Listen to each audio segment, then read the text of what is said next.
Welcome, everyone. We are yet again back in the terrifying tale known as the Tontine. In today's episode, our cantankerous ne'er-do-wells are going to be, I assume, yet again, just killing random women and murdering artists in the back alley, possibly Well, I creating Batman. In God, the somebody's salty already. I prefer the term jumping people in their back alleyways and telling them to fight back loud as hell. Hey, All hey, right. they did fight back, sort of. They Oh, fucked around and found out, okay? Wow. Well, I mean, before we continue, they weren't really fucking around. They just found out.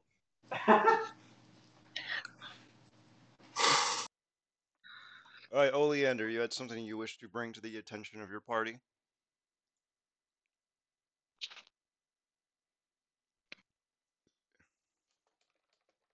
Oleander? I was rolling for Cosmic Omen, and I was just letting you know that I was rolling for Cosmic Omen. All right, what'd you get? A 2. Huh. Interesting. God, I fucking love Stars Druids are so based. All right.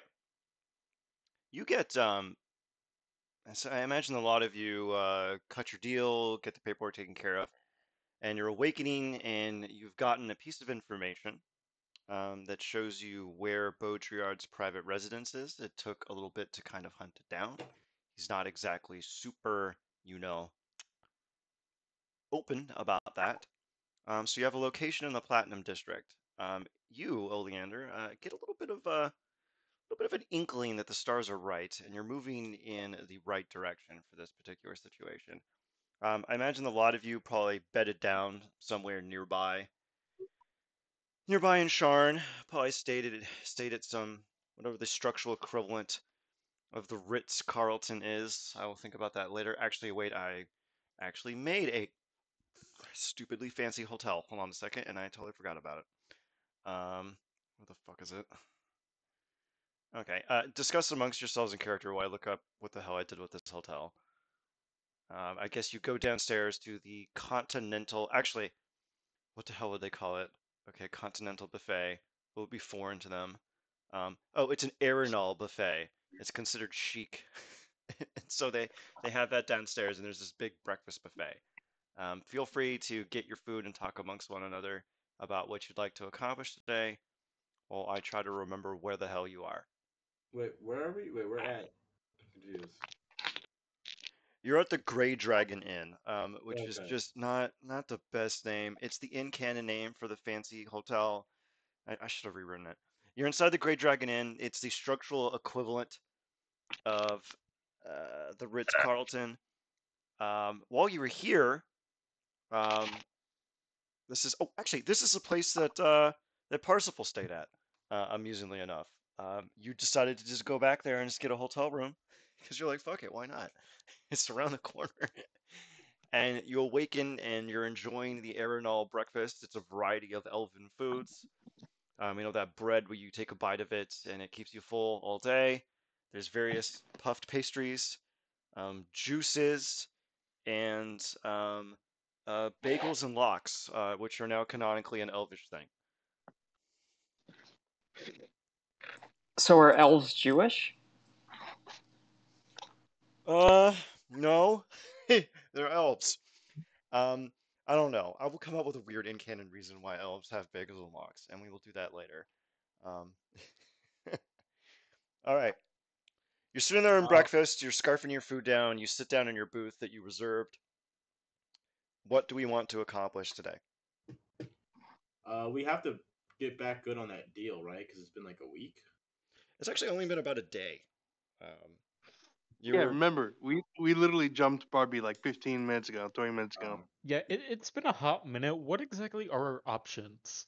Yeah. Also, this I'll just give you. reminds you of like we're a bunch of theater kids after we just had a good play, but in reality, we just jumped a poor couple in a back alleyway. Yeah, I think you all were on your way to go finalize the deal with Barcelak, and I feel then like we've Batman these motherfuckers. Like these guys have a kid and who's orphaned now.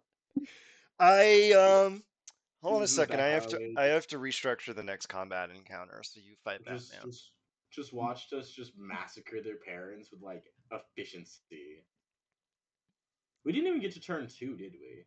No, you killed him super fucking fast. You killed Barbie before she got a turn. If she got a turn, she would have mind jacked you all, and it would have been terrible. So you made the right call.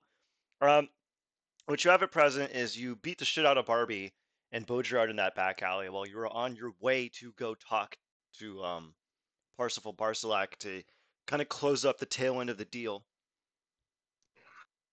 We made them a side quest. You did. And then I said you rolled on the table where you would encounter her. And so then I figured you just talk to her, but of course murder immediately. And yeah, then you decided to get a little rest after that. It's the next day. Your options are you can go meet up with Barcelak and tell him you closed the deal. That shouldn't take too long. And the reason you wanted to close the deal is because it'll give you easier access to his warehouse and you can figure out what the fuck he's doing.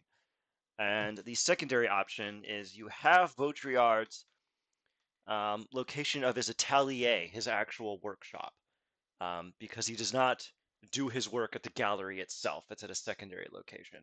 So you can either go meet Barcelak or you can go to his atelier. It is your call.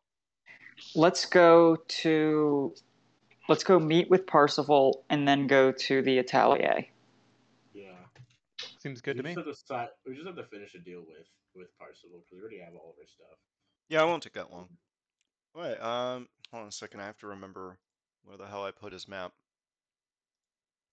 Is there anything else we would like to talk about in character while we wait for the stupid map to load? So We're just eating breakfast in silence. Like every now and again, we'll share glances. Like, yeah, Knowing yeah, glances. we committed murder.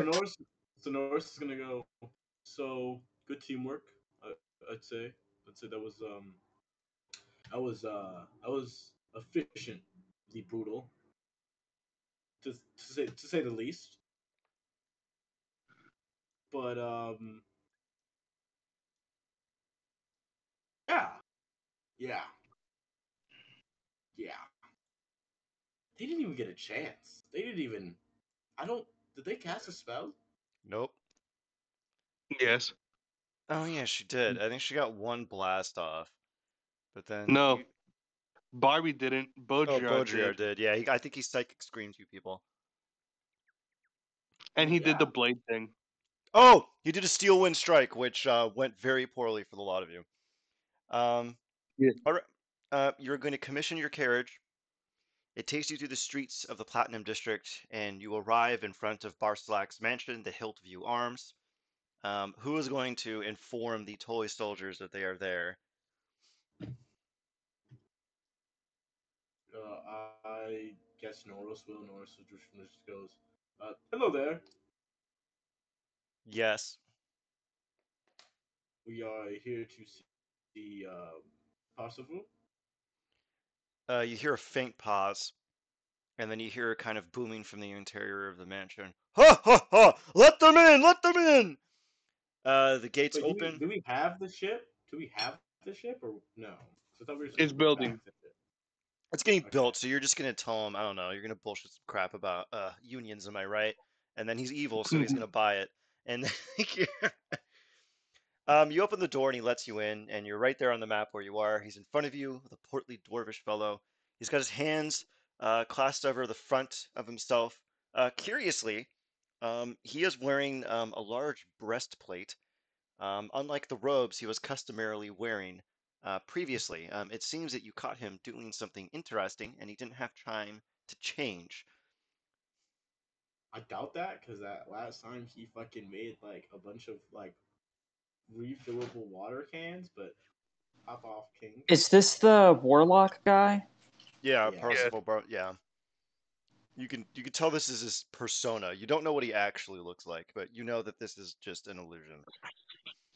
Now he looks at the lot of you and goes, "So I take it that you have some news for me?" Yes, I do. So due to some recent coming ups, unions, people wanting to be paid what they're worth in this capitalistic society, um, we've had to kind of pull back a little bit on the ship. Ship should be out within a week, though. Ah, those unions. Stop hitting me. Yeah, I need to see my wife and children. That just causes delays. I know. It's embarrassingly on our part because we were supposed to have this out and about ready to show you all the new features and whatnot.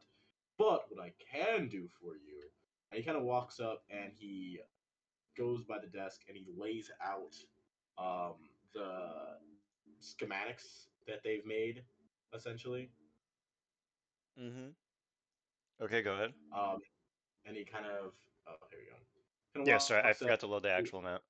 Go ahead. No, so he walks up, pulls out schematics kind of next to him, and he essentially shows him all of like kind of points and explains. So by precisely attacking and making the storm elemental inside of the ship go through what is essentially a nightmarish state, we're able to increase the speed of it using this specific type of metal, making the entire ship much, much lighter. Hmm, that's quite clever. Thank you. Point being, this is just in regards. This is pretty much how we are doing the whole, what we call it, ship design. We're still brainstorming a name, but we'll find one just for you.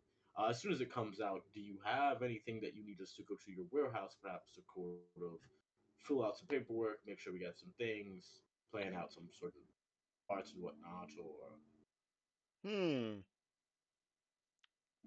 Do you know what would be a fun treat? Going along on its maiden voyage. Wouldn't you agree? I would say that definitely, joining it on its first voyage would be very interesting. I'll bring the rest of the members of the board to watch along too. They like to get hands on. Yeah, that sounds perfectly fine. So besides that, though, that is pretty much just everything I need to let you know and whatnot. And I believe we'll be on our way, and we'll meet you around next week, so we can hammer out the details, and whatnot. Of course.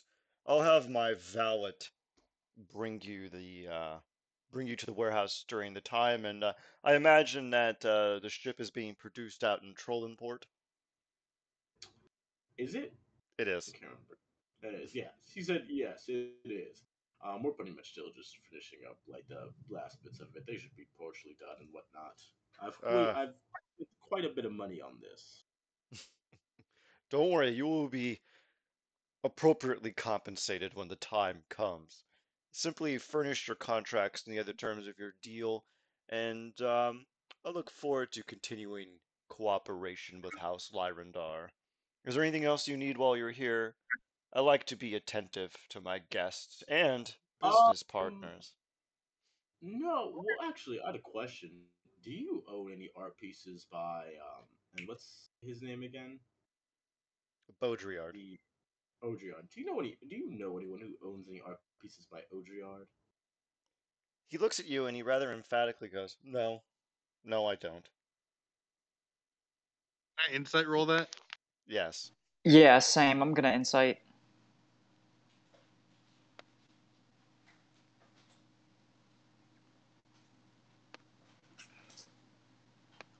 If I could pull it up. I'll just insight for you so it doesn't take a million years. Oy, ugh, Damn. not bueno. Wow. Okay. These two social dunces apparently. Oleander. Hang on. I'm gonna use a reaction to add a d6. So 23. Oh, and guidance. Jesus fucking Christ. 25. Now, the lot of you know that this particular creature in front of you is a Prakhutu. He's the attendant to an overlord.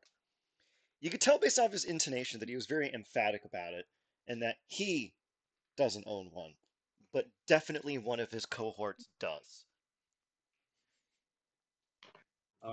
Pretty much Norris just goes and he says, pretty much says, Yes, I've recently actually gained a lot of his art pieces, and I'm a very big fan of his particular brushwork. Sculptures are very well detailed, and he truly speaks a message. So I'm just in the market for buying any willing to part their ways, or just anyone who has it. I'd be glad to just do negotiations with them. Hey, actually, could you speak up a little bit more or turn up the sensitivity on your mic? You're coming in a little bit low. Uh, hold up, give me 1 second. How about? Is this better or worse? Oh, that is much better. Yeah, leave it like that. Okay. He's gonna look you over Uh, and whatnot and go, "Huh, I'm unfamiliar with him as an artist, but I suppose I could ask around." oh, that would be fantastic. But anyway, as you know, I am quite a busy man, and we need to still get some stuff done. Tara, what do we have on the appointments today? Oh, yeah, I forgot you were pretending to be a secretary. Oh yeah, that is very true. We seem to have. We're going to look at the warehouse. Yes. Ah, yes. We have to go look at the other Houseland warehouse. Recently, that is where we've been having a lot of issues with certain people wanting to be paid more and demanding to stop working and strikes and but you just know how That that damn works. union. Ah, damn union. Anyway, we'll be on our way, Parsifal. It was so nice to see you again. It was a pleasure. Now, if you don't mind, I could send one of my strike breakers out there. He's very good at getting people to get back to work. No, it's all fine. And he pretty much just like points, like puts his two fingers, like kind of like in a little like pinching motion and just makes like lightning kind of arc between them. I do believe that a slight little is more than enough to get them back motivated. Yeah, we don't need your Pinkertons. We've Ah, we've got it covered. canonically, they are also known as Pinkertons here. Anyway, have a nice day, Parsifal. We'll be on our way. Enjoy your day, y'all. See you in a week. And you get escorted out, the door shut, and the toy soldiers go back to attention, and you slide back into your auto chariot. Now, his atelier is located in the southern part of the Platinum District. It's actually just kind of a short jaunt away. Would we like to go there immediately, or is there something else we'd like to do? No, we Yeah, can just go there immediately. yeah. Let's boogie over to. Uh, this is. We're going to the Bard's Atelier, right? Yep. Okay. You make your way through the streets, and the storm begins to careen over the tops of Sharn. Thunder and lightning, rain pelting the stones. The city is drenched. You make your way down, down, down, and you find yourself in a kind of large, uh, basically a series of lofts. I mean, you can tell that there's a variety of artistic pursuit here, but it seems that Baudrillard has the penthouse suite located on the top floor. Um, you enter into the grand foyer of the building. It's relatively sparse, except for a rather listless looking human doorman holding a pike propped in front of the door. He seems to be almost dazing away as a lot of you approach, and he snaps to attention and says, "Ah, welcome. What is your business here at the Blue Plate?" Um, You son of a bitch. Go ahead. uh, pretty much, he like looks and goes, we're here to, well, we're here for business and whatnot. We have business on the penthouse floor. Mr. Baudrillard. A business you have, with Mr. Baudrillard. He doesn't have you listed on his schedule. Yeah, did you not hear the news? He died last night. Do you have anything to back up this statement? No, and then he starts laughing. He's like, I'm just messing. No, he did make a statement last night, and he kind of shows off the little like contract that we like. I think we wrote out when we pretended to give all of my stuff to me. Okay. And he shows that and he's like, I'm just here to pick up the rest of my art pieces. All right then. Let me give this a perusal. Damn shame. He was a good tipper. Well, there's one last thing. Do you have the key for his elevator? For his elevator? Mm-hmm. Yes. Wait, well, I mean, do you have a spare or whatnot? Or Oh no, we Wait. we do not make copies. Did we fixed the bodies? Did was there a key on the body? There's only one object. Do you remember what the object was? was it Barbie's horn thing? No. No, Butcher no, no. had His, one object on him. he had that cursed statue thing. Did he? It was like a little stone. It was a stone of creation. Is that the key?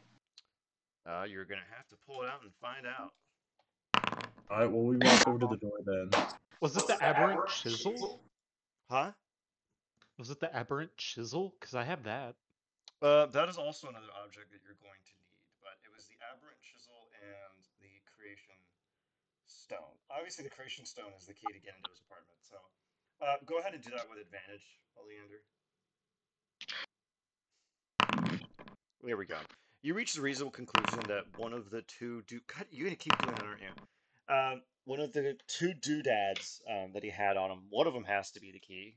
So you whip out both of them, and the guard goes, "Ah, okay. I see. Then, see no reason why he would give you his keys if he was not permanently indisposed. By all means, come on in." He lets you into the building, and you enter into the grand hallway, and there's this big elevator. And you can see that it lists all the numbers on it, but the number, the penthouse floor, has a small indentation in it for the insertion of what seems to be some kind of long object, which you intuitively presume is the chisel. You slide it in, it clicks, and the elevator starts to rise. How pretentious you have to be to make a chisel your key. We And, get it, you're an artist. and the stereotypical elevator music is playing in the background. Like the music that plays in Tenpenny Tower from Fallout 3.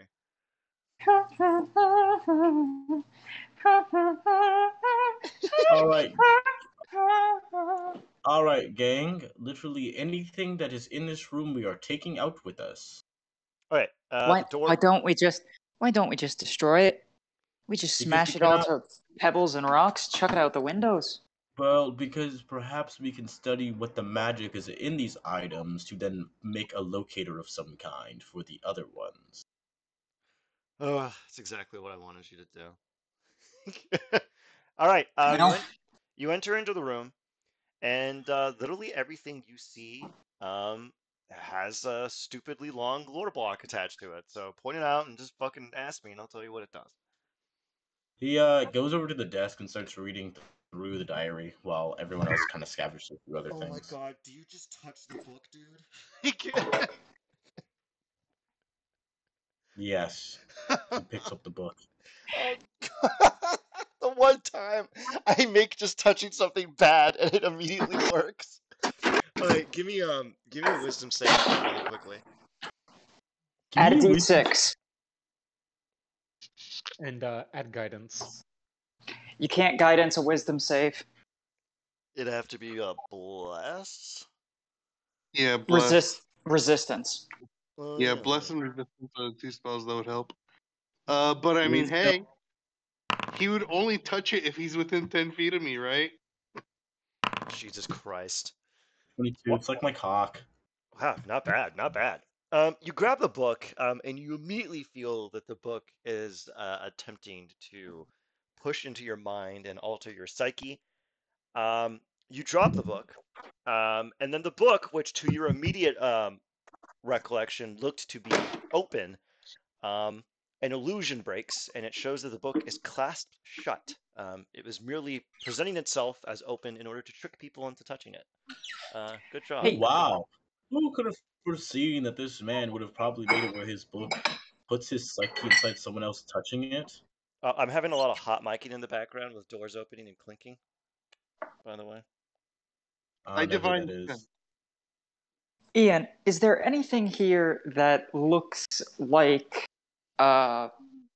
fey, fey gods or fey creature things that would look like either the Frost Maiden, the Summer Lord? There is nothing fey in this room. Shame. All right, does anything ping my divine sense though? Okay, your divine sense would be the presence of fey aberrations, undead, shit like that, right? Celestials, fey, fiend, undead. Okay, let me just double Yeah. check here. None of those things are here. Actually, You also detect the presence of any place or object that's been consecrated or desecrated. no such things in this room. Actually, Okay. there is one thing that is consecrated. It is the bronze sigil to the right. The one that Taru is sitting directly on top of. All right. For context, is anyone able to stream the map? Because I cannot see. Ian, Yeah. is there anything here that looks just like a self-portrait of Baudrillard? Something smug, something just... Give me, everyone give me a perception or an investigation. Oh, and Norros, after passing the wisdom save, the book falls and it is locked. But sweet Jesus Christ, yet Nat again, 20. Taru with the nat 20 cut it begins. Let's go, baby. Norros, you deduce that the book seems to have no further defense mechanisms, and you just flick the latch open, and bam, you are reading the book with impunity. What exactly am I reading? Is it his diary about Barbie or something? It is not. Hold on a second. Let me show you what is in it.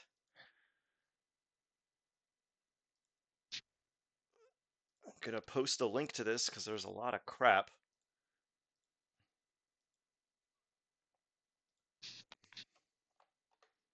Okay, look there. It seems to be a collection of a lot of his work and stuff, basically a list of his artwork. It talks about how, here, 1 minute, there's a little blurb I had for this.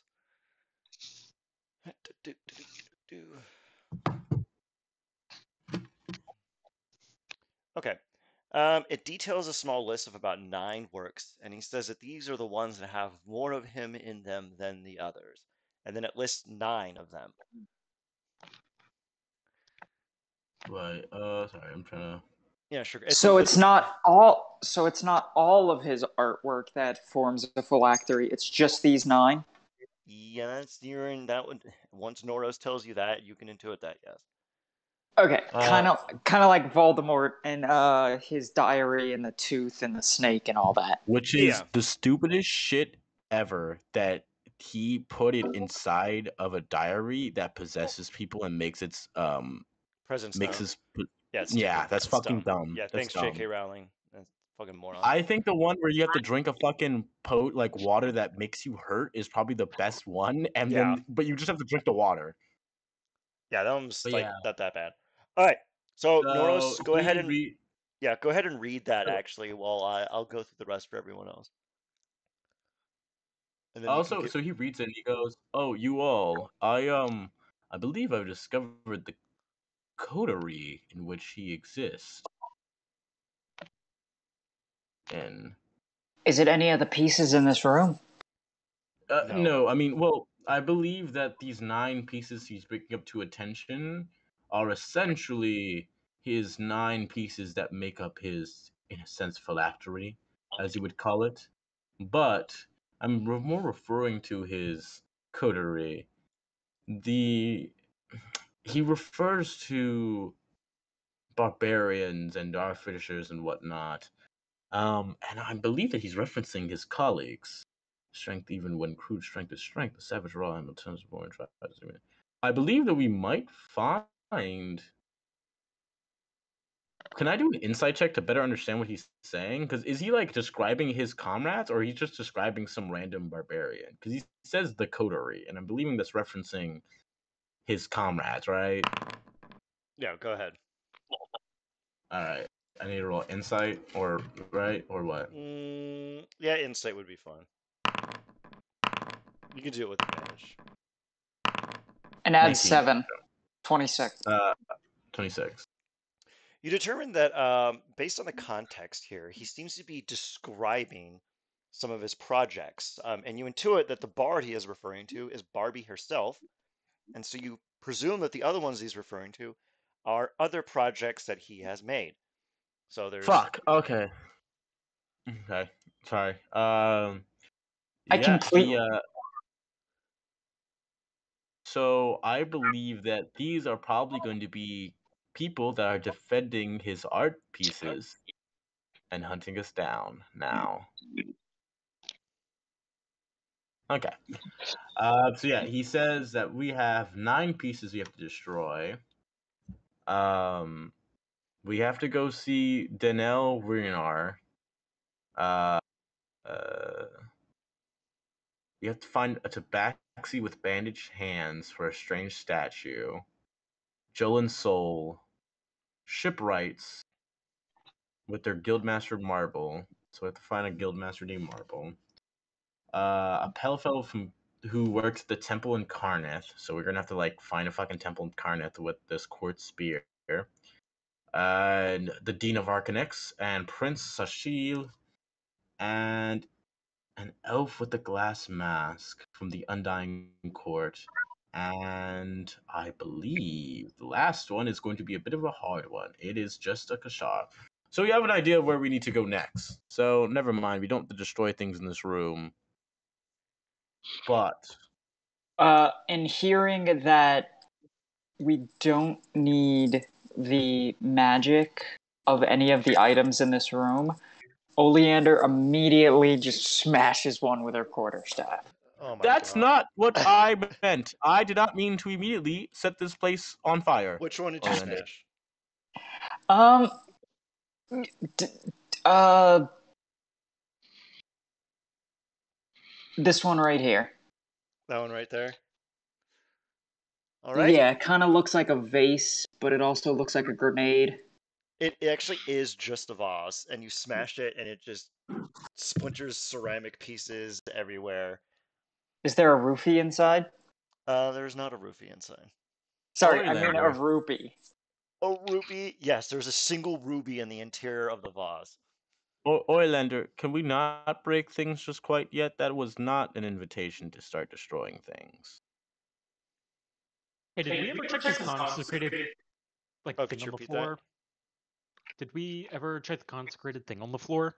We did not. I'm actually about to go over to you, so 1 minute. Yeah. All right, we'll start from the top. Taru, you clock the plaque, and you immediately intuit that this is a teleportation sigil, and you can see that there's a series of small scuff marks in it and indentations that are suspiciously similar in size to the chisel that you have.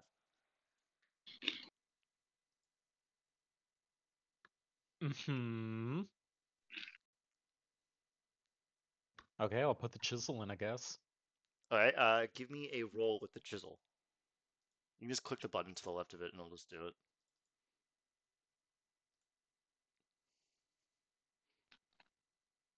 Like that. I'll do it with advantage for you. Okay, you put the chisel in there, and you clank it.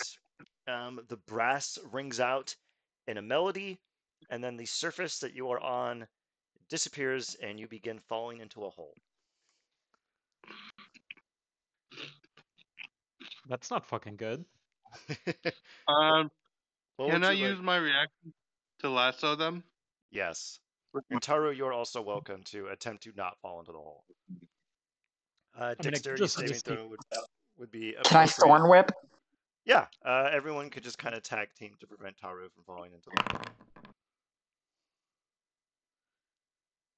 hole. Oleander Thorn, CHO. All right, Chief Oleander. healing officer. I know, that's what makes it so funny. So, Oleander, Caholan, the lot of you prevent Taru from falling into the hole. They are precariously balanced over it, and Taru, would you like to look down the hole as you are pulled out? I don't know, man. I feel like this is not going to go back good for me. I'll look down the hole. You look down the hole, and you get a pretty good view of what seems to be the place. Directly underneath this hole seems to be a small, similar brassed circle lined in a faint lilac light. And as you look up and down, you can see that the area is filled with tools and chisels and raw materials. And at the forefront of the room seems to be an unconscious woman propped against an operating table. And aside from that, there is nothing noteworthy strange about it. It seems to be Baudrillard's actual atelier where he does his work. But like, how far down is the hole? Like, is it safe to just Like jump down? 15 feet. Yeah, it's not very deep at all, actually. I will secure a rope and rappel down. Actually, when you pull the rope over it and everything, the rope ever so slightly floats down and just plops on the sigil. It seems to have some kind of anti-gravity effect. I'm still I throw using the myself off rope. the ledge. Smart. All right, who else is going to climb down into the mystery hole? I yeet. Mystery hole. Wait, I Norros yeet. climbed down too. Can y'all hear me? Yes. Yeah, I can hear you. Okay, just making sure. So yeah, Cullen just casually steps off the edge to go down. Okay. Yeah. You see that unconscious woman? Not anymore. Guiding bolt. Yes. Wait, are you serious? Are we just killing her? Who is she? No, I'm 100% serious. Fuck that unconscious bitch. It's an unconscious bitch in a fucking laboratory. She's getting shot with a nat 20 guiding bolt.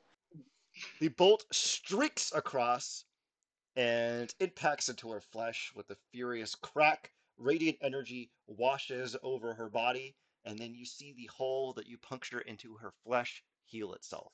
But otherwise, she does not move. Fuck that. Divine sense? Do we know why she healed? You do not, but you can intuit. Caholan, the creature ahead of you, is undead. Cullen's just gonna look at the bitch and say, hey, Kill that it. bitch Kill it on with fire. dead. Fucking kill it. I want it gone.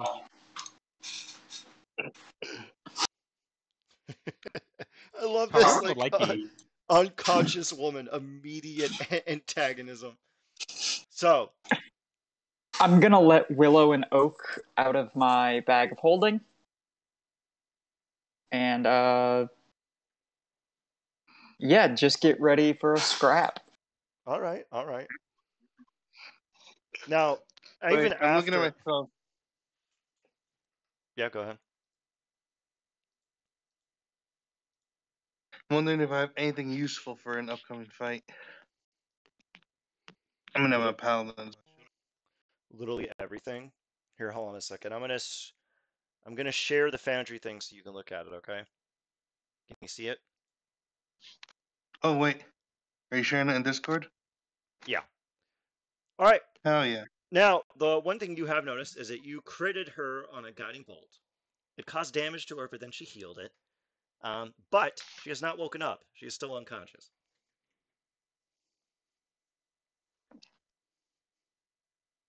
Can you hear me while I'm watching this? Oh, Yeah, I can hear you. Now, the other okay. thing that you can intuit about the area based off of an ocular pat down is that there are 6 statues, 3 on each side, left and right, where those weird, creepy tomb things are. There's a variety of random alchemical materials and shriveled corpses chained to the walls and ephemera and all kinds of nonsense kind of just littering the place. And aside from that, everything you see on the map is there. The only thing that is strange is the woman ahead of you.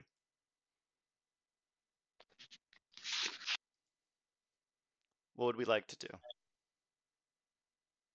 Approach the woman. Okay. Before you approach it, Oak, the one without the headband of intellect, will approach and just kind of touch her. Just kind of start like mushing her face, kind of like you do, where you just take your like four fingers and your thumb on each side of the cheek and just kind of do small circles. Nothing happens. Norros approaches, and he's going to put his ears against her chest to see if her heart is beating at all. Eerily silent. Aside from one thing, a kind of faint, rhythmic hum. Okay, this might Um. be really dumb, but I want to do it. Oh no. What are you gonna do? Oh I well. command her to wake. You command her to wake? Yes. Her eyes open. He looks at her and he goes, and like Norris, like his head is like currently on her chest. And he looks at me, he's like, "Hi there. How are you?" Why? Why? What? Why? Actually, hold on. That was her saying that. Why? Listen, just he goes, "What? Why? What?" Who? Norros. Where? Beauregard's thing. And he's gonna kind of look over the group. Do one of you all have sleep? Why the fuck would you wake her up? I'm a can you place me in front of her and allow me to just? Oh yeah, just me. I want to like God damn it. casually crisscross applesauce in front of her. Oh, I've got something that can put her to sleep. No, I mean like the actual spell sleep. I believe that she Yeah. has something important in her chest. She gets up off of the table and stretches. She I want to looks point at her and say, "Who?" Bob Barbara. What? I'm gonna Fight. point at myself and say, "Kuhulin." Caholen. What does she respond when I kind of like gesture towards her when I say what? Fighter. Oh, What she's the fight? no, you all. She's the fighter that he was creating. Master. Why? Protect. Go back to sleep. She shakes her head. No. Master? Goddammit. Yes. Where? Me. No. Where? What if you all just cast sleep? Yeah. Just go back to sleep. I'm a. If I I want to had look at it, Barbara. if I had it, I would. Yeah, I want to look at Barbara and say, "He's busy." Hmm. Where? I'm a shrug. Huh? He magic. Who She know where he gets goes? she gets up and she's Fifth Element style, kind of just wrapped in these like thermal bandages. You see her look around to the left and to the right, and she spots a pile of relatively fresh corpses to her right. And then she walks over to the corpse, picks it up with one hand, and you can see the corpse begins to wither away, its flesh kind of necrotizing into ash flowing around her. And she is now covered in shimmering scaled armor that is tight and flush to her body. And you see a blade appear in her hand. Where? So real quick, Norros kind of looks over the group and he goes, "She's regenerating because she has something in her chest. We have to knock her out and then take it out."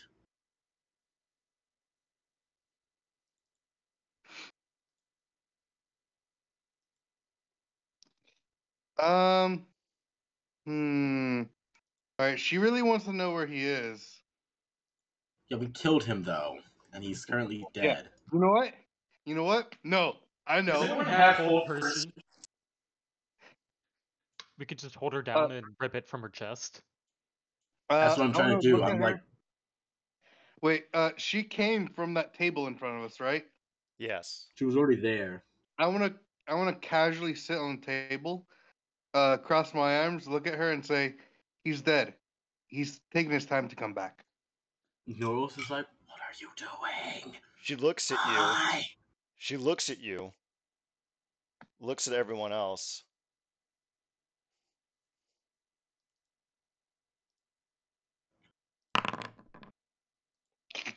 Wait. And then she sits down, puts her sword across her lap, and sits crisscross applesauce, and just looks at the four of you.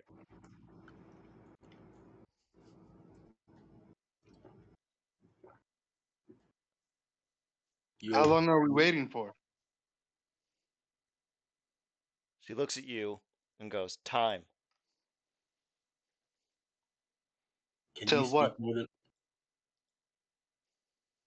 What was that, Norros?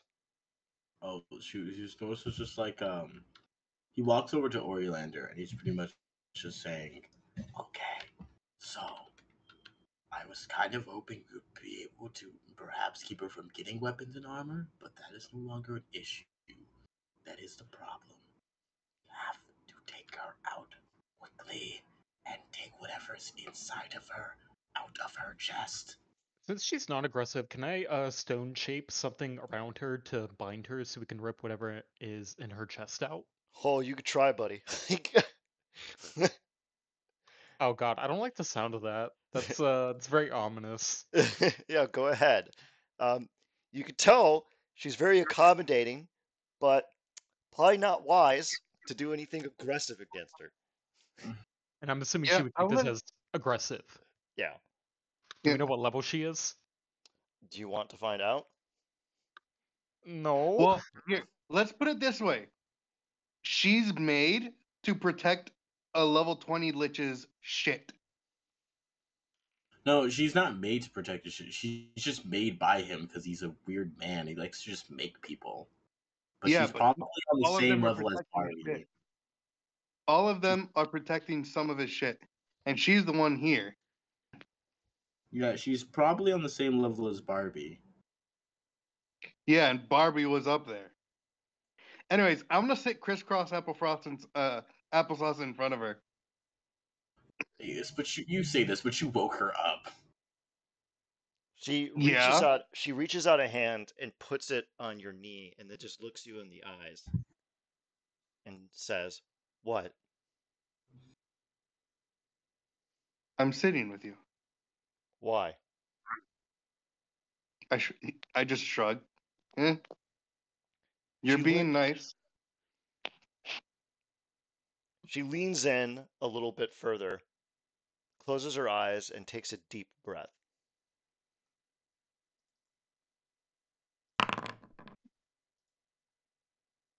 "Why?" You see that her hand grip the blade ever so slightly tighter.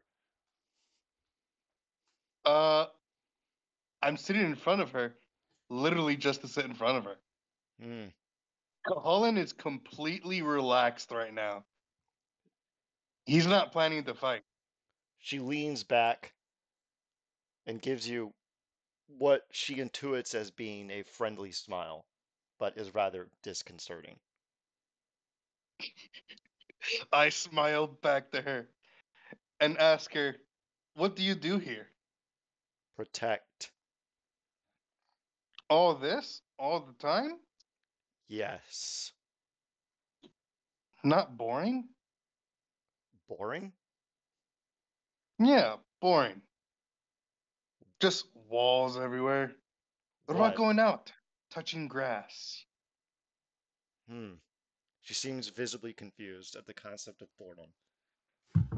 I would like to give her, I would like to look at her very excitedly and ask her, "Would you like to hear a story?" Yes. Oh my god. 1 second. I want to stand up very energetically and just give her a little mini adventure story played out using performance. Sure, go ahead.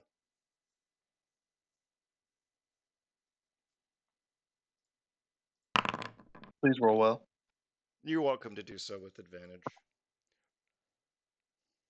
1 second. If you incorporate Just a struggling. musical instrument, I'll usually give you advantage on it. Oh, and I misread my ability. I can only use it a number of times equal to my proficiency bonus per day, and I've used it all today on stupid things because I misread the ability. Good. I Alright, still have guidance though, so I'll give you a +1. 1 You- second. you keep her sufficiently entertained. I will roll it with advantage for you. You got a 13. Luckily for you, she is not a very difficult person to keep entertained. So she gets. Well, the whole point. Yeah. The whole point is to keep her entertained. She gets up, looks at you, and says, "Good," and then gives you a hug. Oh. Oh, So while Jesus. all of this is going on, can we investigate the room? Yeah. While Caholan is keeping this giant moron entertained, you are welcome to snoop around the room. She seems to be indifferent to you being down here. Can I... will detect thoughts pick up anything? You're more than welcome to. There are no thoughts in that mind. I'm trying to gauge whether it has an intelligence of 3 or lower. So you're going to do detect thoughts on her? No. All right. Let's go from the top. Tauru, what would you like to investigate? So I just rolled perception just to see what's in the room, if there's anything that I should be interested in. The 6 objects, the strange sarcophagi on the left and the right, have no outward manifestations aside from a few sigils in Dwarvish on the exterior. Do you know Dwarvish? I have a Helm of Comprehend language, so shouldn't Okay. be an issue. You read the sigils and you intuit that each of them is a teleporter. It seems that he uses this to go to particular locations, but there's nothing indicating what the teleporters go to, aside from some objects that are in front of them. For example, in one of them, before the sarcophagus, is a small box wrapped in violet cloth. There's a note on it in Elvish which says, "For Her Majesty." And the other one, there is a mortar and pestle, which has been freshly cleaned in front of the statue. And another one, there is a single vase with a coiled large rose petal, which lies in front of the statue. The other portal has a small set of mithril gloves and a small box in front of it. The other one has a bag of holding is plopped in front of the statue. And the final one has a singular goldfish in a fishbowl in front of the statue. Can I check that bag of holding? There's diddly squat in it. Actually, hold Well, on. did you just say there's a thing with a single goldfish? Yes. Is the goldfish alive? Yes. Out of character, I know what the fucking goldfish is, but can I roll history to see if I figure this out in character? It is not Xanathar. Oh, thank goodness. It's not Xanathar's goldfish. Oh, God. I also got really worried too. I got so goddamn scared. All right. So there's those 6 objects. Taru, with your rolls, you can interpret that there's a lot of traffic that comes in and out of it. It seems to be a single set of dwarvish footprints. It looks like wherever these portals go to, they're not hostile. It looks like it's somewhere where he picks up something transactionally fairly routinely. And the objects that are in front of them indicate what he necessarily does there. As for the It's like a bag of... two-way portal. Essentially, yeah. The bag of holding has small vials of rose oil in them. It's about the only object that's in there. Also, Cahoan, you are getting the firmest hug you have ever received in your entire life right now from I know. Baudrillard. I rolled a 17 to hug back. She looks at you and goes, "Good." I'd like to look at her and say, would you like to hear another? She folds her arms across her chest and, before doing so, places her sword on the side of her hip. And she does not have a scabbard, it just seems to kind of float in place an inch off of her hip. She looks at you and goes, yes. And go ahead and roll performance. Now, Norros and Oleander, is there anything you would like to investigate further?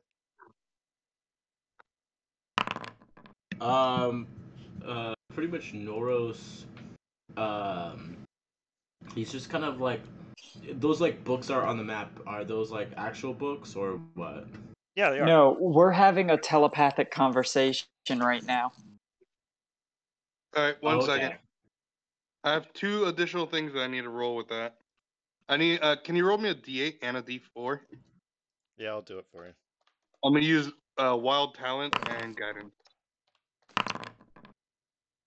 So, Also, this time for the performance, instead of a musical instrument, I'm telling an adventurous tale using my whip and shield as the weapon of the main character. Ah, the Jacques the Whipper school of storytelling. Interesting.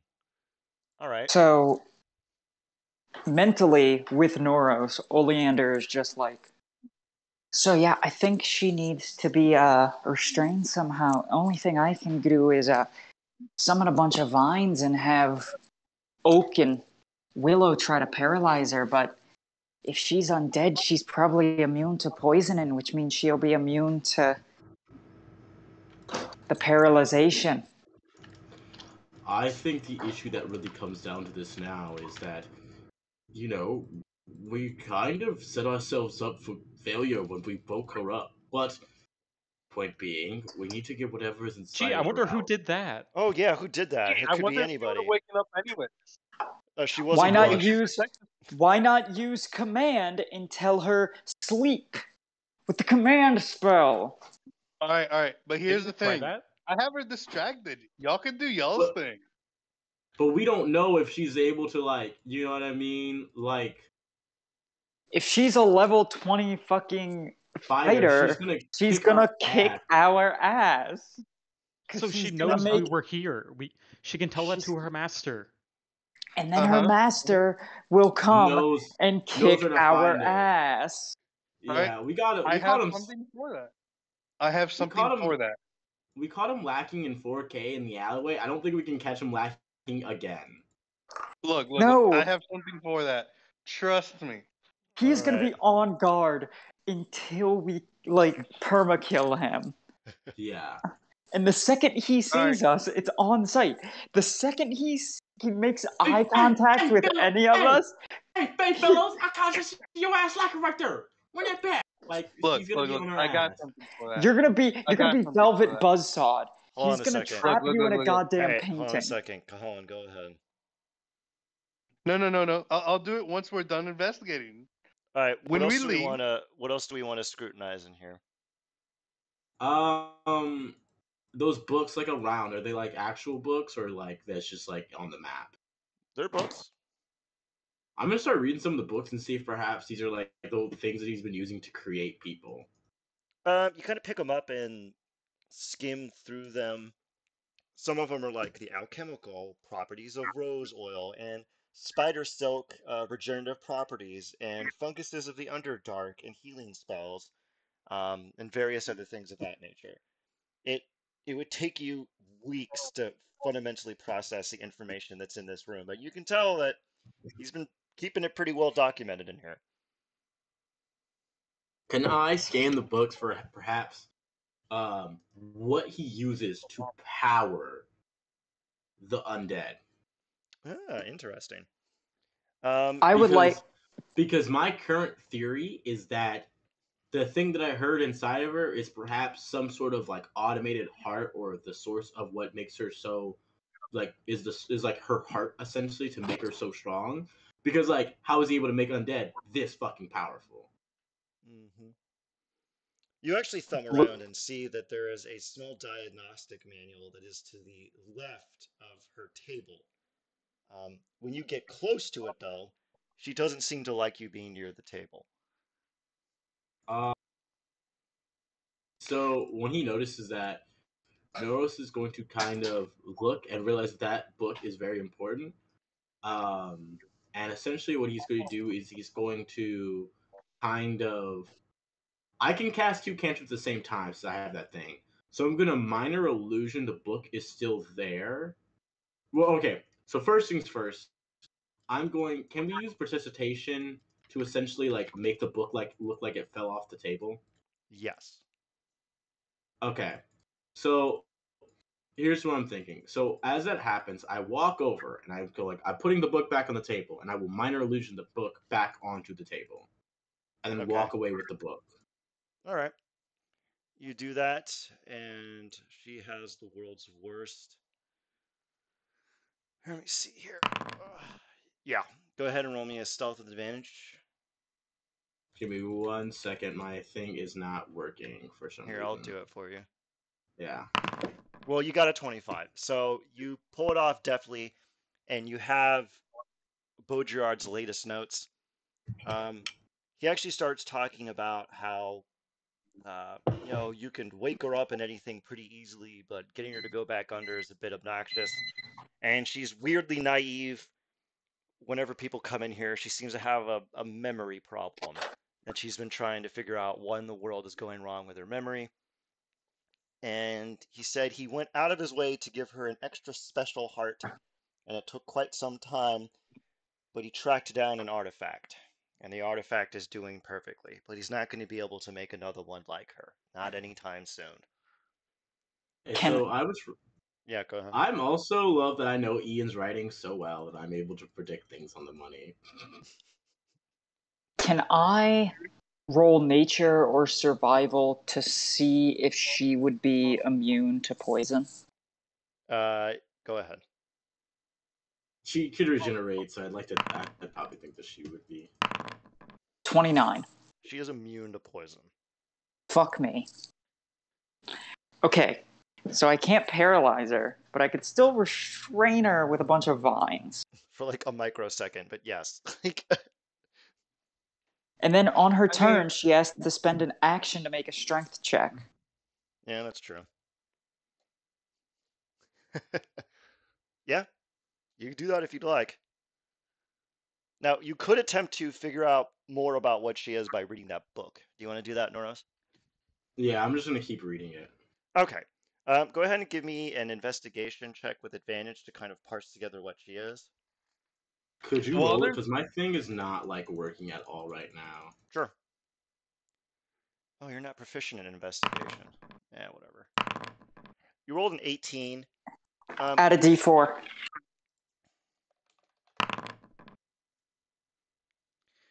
You parse through it, and you remember in the book he referred to her as his champion. She is a level 20 champion fighter. Oh yeah, we're not fighting that shit. We get our ass. We get our pussies wrecked, bro. 1 second. 1 second. After finishing my second tale, does she look like she particularly enjoyed Tales of the Outside? Yeah, she was actually quite intrigued by it. You could tell that she got a kick out of it. Can I try and get her to tell me if she'd be willing to travel with us and persuasion check her? Oh my god. Yeah, go ahead. Let's see how this goes. Where is it? Let's drop a Oh persuasion. my god. Well, congrats on your new level 20 champion fighter, Pat. You're joking, right? No, I'm not. Can we keep her? No, you can't. Well, kind of. You tell her the story, and you can tell she kind of perks up. But then she pauses for a moment, gets a little glum, and kind of points to the remaining, the 6 portals and what have you. Now, Norros, you pick up on this, and based on what you saw in the book, it's not exactly described in detail, but there's just 6 more things that have to be added to her for her to be done. She's not done yet. You remember in the book he Okay. said she's not done yet. Gotcha. Now, you wonder... Oh, guess who's proficient with making undead? Oh, yeah! me. Ugh. Now, of course, it does say in the book that he knows where she is at basically all times, so it would be unwise to bring her along. Well, But here's the question: yeah, Aren't we complete? Isn't Anyway, home base completely detached from reality? that is true. But mentally, I'll broadcast to the lot of y'all. I'm gonna offer to fix her, finish her. But when she goes under, I'm gonna remove her fucking heart, not do a damn thing, and then we're just gonna fucking kill her. I Really, second that. really gank her toughly. Just absolutely eviscerate the cunt. Taru is Got it? immediately Fight on back! board. Fight back! Are we all in agreement that I'm gonna offer? Y'all are gonna help me persuade her, because I'm not the most charismatic because of the war. But Norros walks up to her and goes, "You want to serve your master the best way you can, correct? yes, We still need to. Your master says in the notes, and he will show her where he says like he still needs to fix. He says that you still need something else done. I believe that we can help finish that for your master, as we are his comrades and friends." and then I'll step out and I'll go, "Hi there, love. Name's Oleander. I'm a chief medical officer from his army.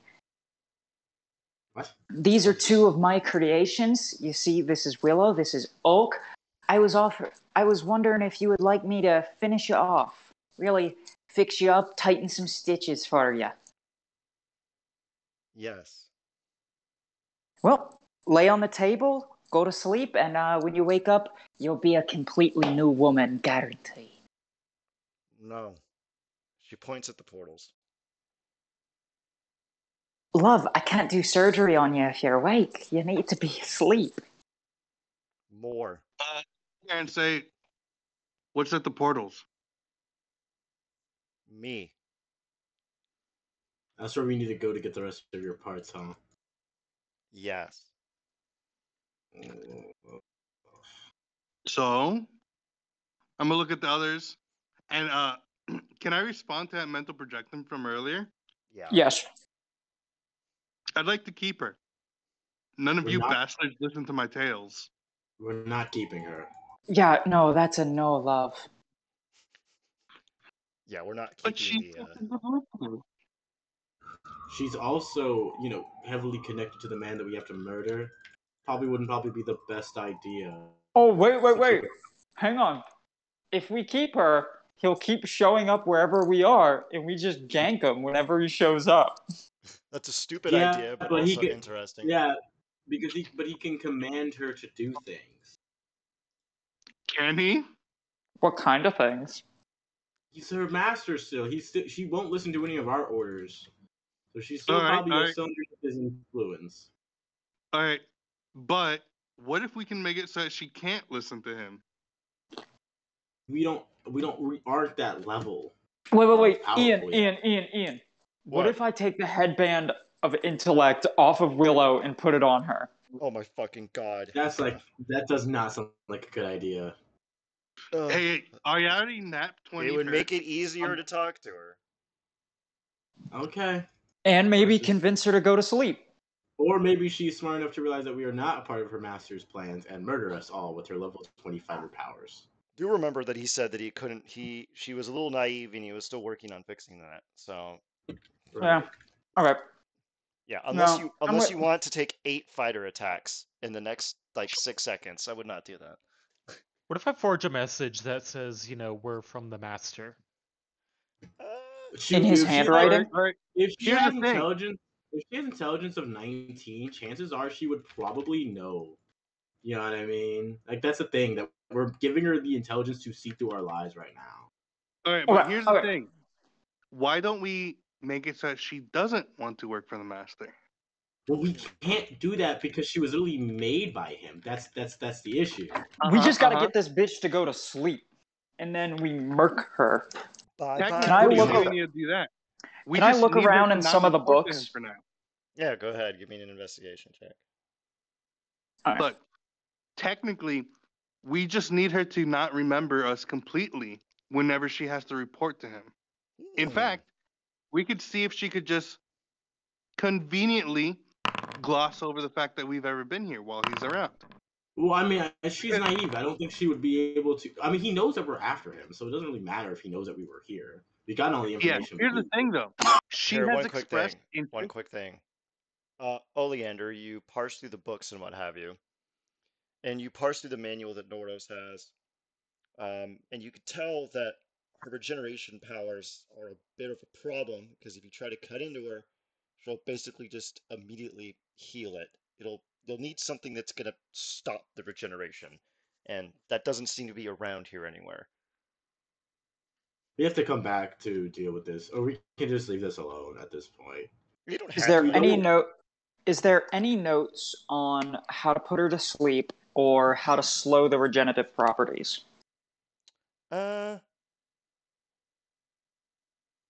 Do any of us know chill touch?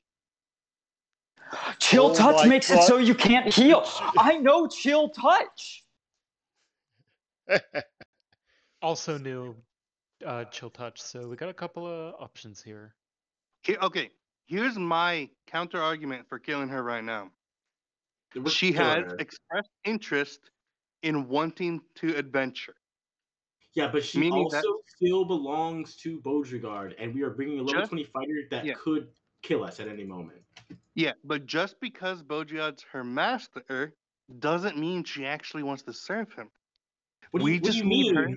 her. Dog, it's like Willow and Oak. They have no sentience of their own. Yeah, that's what we're They trying are to gonna- say. She Is has that sentience. Y'all are wrong. She has sentience.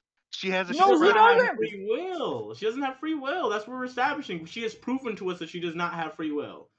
She's only thing that she has been concerned about is protecting the thing. I literally walked by the altar and she almost like was about to murder me probably if I stepped any closer to it. We had to sneak away a book from it. She is like hardwired to be this way. And you just showed her the book, and she didn't kill you. Yeah, because she didn't know that we took the book. So that Because means it's minor she's not illusion. hardwired to protect the stuff. She's hardwired to protect the altar, not the books. That what we're saying is not what she's hardwired to protect. Is that she is hardwired to protect things. But she gave you a chance to step away. I have a question She's for given us Ian. a lot of chances. Yeah, sure, go ahead. Will chill touch prevent that regeneration from the heart? Yeah. Fuck, guys, if we just wail on her for like one turn, we can kill her. Fine. I mean, we would have to chill touch her every single turn. Yeah. I have it as a If bonus you- action. Easy peasy. Oh my god! Oh, yeah, I would forgot give. about I'm gonna give you the cantrip gloves then, since you can chill touch. We I forget, can't what fight does her. the, That's the cantrip thing. gloves do? You just pretty much just get to cast like 2 cantrips per turn. So if you miss with one chill touch, you can just cast another one to get a second chance. But we cannot fight her in a No. straight on fight. Holly already gets it as a bonus action, which Yeah. means bonus Right. action, it misses action. Okay, gotcha. No, dude, we could totally fucking take her. I do not think that we can take a level 20 fighter for one particular reason. Only one of us is a hardcore tank. She can make 4 attacks in one turn, and she probably has magical weapons and magical armor. And if I go down, like the 3 of us will go down in like one good turn of her thing. Listen, I'm a healer. All right, if you want to fight her, you can What fight if I her. But I'm stone pretty shape sure... her into the fucking wall so Alright. she's immobile? So, do we want to go through the mystery portals to figure out the mystery of her, or do we want to beat her up right here, right now? I want to do the mystery part. She's an Yeah, unholy you know abomination who must die, as per my creed. Okay. Oh, Oleander, as you look through it, you can see that there is what Baudrillard says is that there is a poem. He finally figured out a way to condition her to fall asleep to a song, but he doesn't say what the song is. son of a bitch. Okay. Wait. What about Idea. what about his journal that we found upstairs? Is that any information on the song? It does not. Shit. Here. Plan. Why don't we go through the fucking portals, get whatever's supposed to be on the other side, come back, and when she sees that we have her parts, she'll go to sleep. Yeah, She won't okay. go to Because right now sleep. she doesn't want to go to She- sleep because we don't have No, her she part. no, she doesn't want to go to sleep at all. He literally said in his book that when she is awake, it is almost impossible to get her back to sleep. She is up now. She's ready to defend wherever she's going to defend and stuff like that. Also, getting the parts might be really, really difficult. And also, we might just be completing her and not being able to actually kill her, because perhaps that is what the thing is to pretty much perfect her regeneration, and we pretty much No. made an unkillable level 20 champion Once fighter. we don't once she goes to sleep, dog, once she goes to sleep, we're cutting her heart out and then not doing a fucking thing to her. Yeah. Mhm. So we go get the parts for two reasons. One, let me face her, and point out of the portals with my thumb. If we get the parts, will you go to sleep for us so we can finish you? She looks at you and goes, "Try." Oh, is it hard to sleep? Yes. No. Is there anything I could do to help? Song? I can sing. Do you know what song you like? You see her Can I roll history to see if I know of any like traditional lullabies? Sure, go ahead.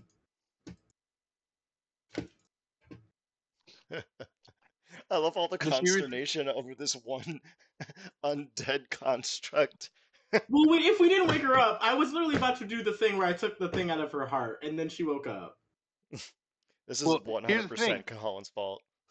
This Hey, is. would she have woken up if I didn't command her awake? No. She Fuck! wouldn't have. I literally put my. I was like, there has to be something that's powering her or whatever to like cause regeneration. I put my ear to the thing, like, oh, Alright. okay. And I was literally about. I'm gonna take my knife out and just pull out her heart or whatever's inside. All right. So here we go. Well, what does she respond to the question about if she knows what song she likes to hear? She looks blank. She just kind of stares off into the distance. And Oleander, I you would can't like remember to. any traditional lullabies. Okay, I you know would what? like to. All right. I would like to just hum through various songs and see if any particular style comes to her attention. Have her Right. make a wisdom save. I'm going deep in this bitch's undead brain to see if I can learn the song. He has memory issues. Okay, cool. I'm deep in her brain. All right. What do you want to know? The song that puts her to sleep. You hear her thinking of its cadence, but the words are like jarbled. She doesn't remember them.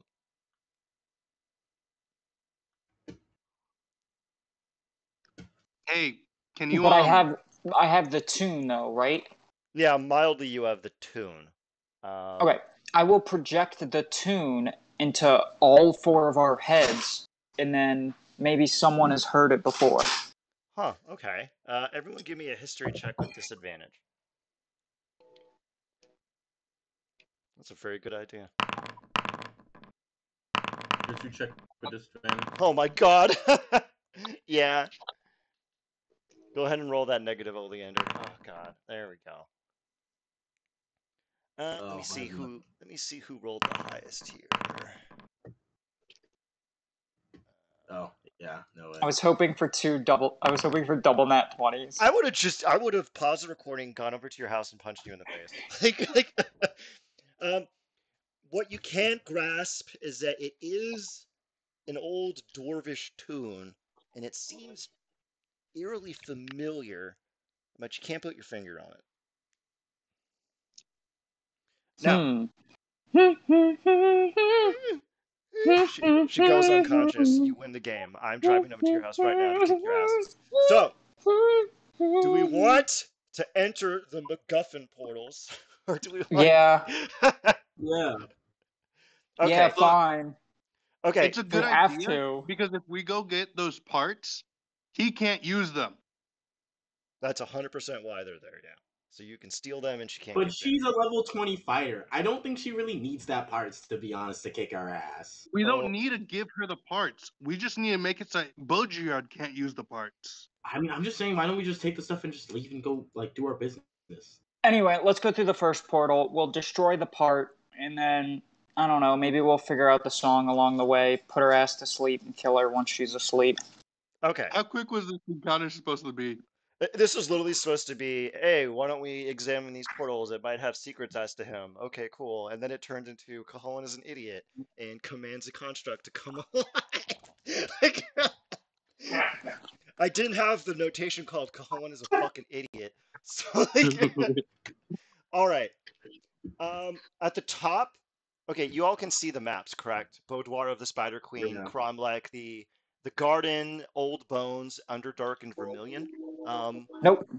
Well, you can't see them Nope. at the top of the map. The stream. No. Oh, That look is at only something that the GM can see.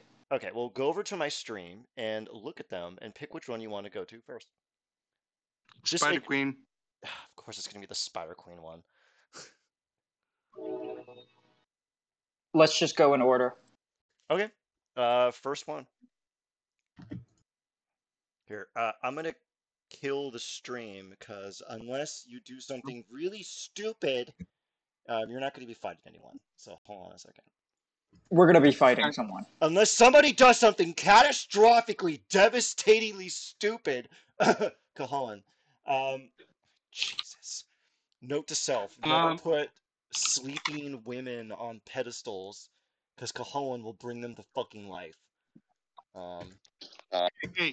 Hey, I tried to save her. I tried to get her to join. I commend your efforts. All right. Oh, quick thing. There was a small box in front of this portal that said "For Her Majesty." What do we do with that box before we enter? Bring it with us. Oh, thank God. Okay, good. Wait. What's in it? Do you open it? Yes.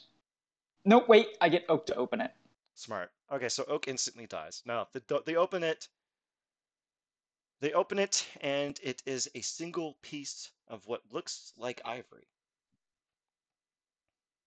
Okay, cool. So he's a poacher and a lich. I tolerate undead, but poaching? So anyway, you make your way. That's the motto of a spore druid. Okay.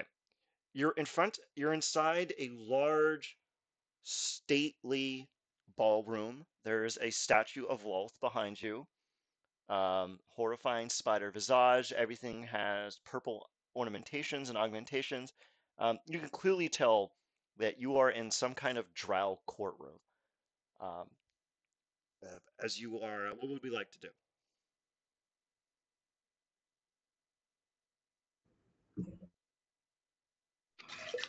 You said a drow courtroom?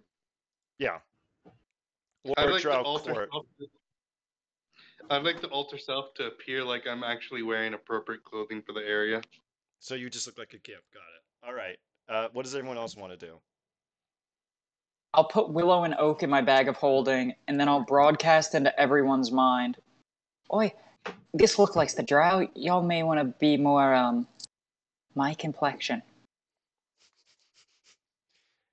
You hear a faint pitter-patter of steps from outside the hall, and the door opens, and ahead of you comes a stately dressed drow man who gives a faint curtsy and goes, "Ah, this is not the customary time to approach Her Majesty. I don't believe the drop-off was for a few more days. Why the impertinence? Do you wish to impede upon her sacred schedule?" No, Oh, not at all. In we're fact, just Baudrillard's temps. He just gave us a box and said go wild. Baudrillard felt some hard times and has been feeling a bit underneath the weather lately. He had not let us know that your Majesty was on such a schedule in this time. I believe that the sickness is starting to affect his mental capacities. I suppose he would have his reasons for accelerating the schedule. I suppose I can go see if she's a bit And before he can finish this sentence, you hear a voice boom from the hallway. Never mind! I'll see them now! And you'll hear large thundering steps, and emerging into the room is a stately drow woman dressed in purple with a cloak of finely pressed gold, shoes made of crystal, and she steps forward. The valet gets out of her way, and she looks at the lot of you and says, Ah, it seems you have my things. Do you mind? She extends out a hand.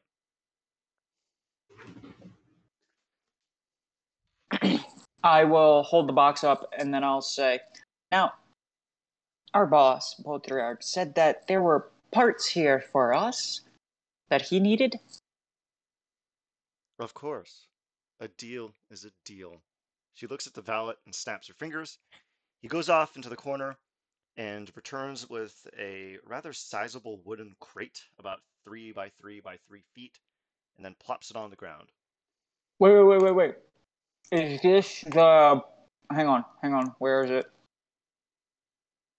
I know I remember seeing the 3 by 3 chest made of ebony with a quartz front for easy viewing, hinges of cured bronze.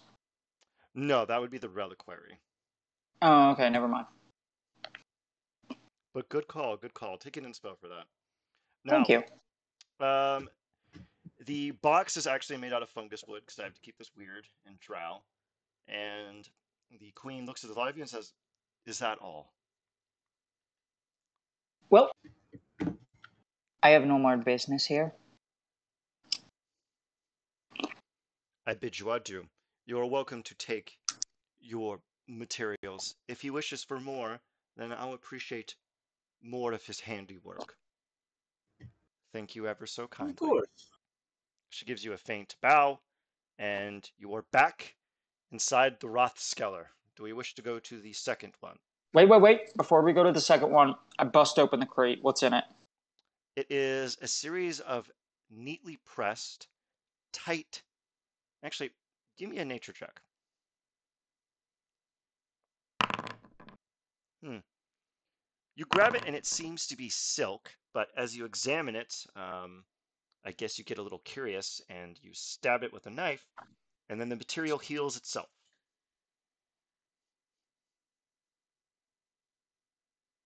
So this was probably the stuff that he was going to use to finish her. Mm-hmm. Her new skin. Mm-hmm. I'll throw it in my bag of holding, all of it. Okay. I'll use it to make clothes or band-aids or something. All right. The second one is vermilion.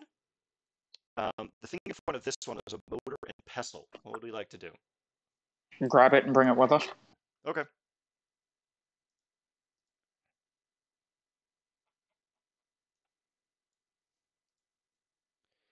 You arrive at the top of an oasis. The sun beats down on you. Water laps delicately around you.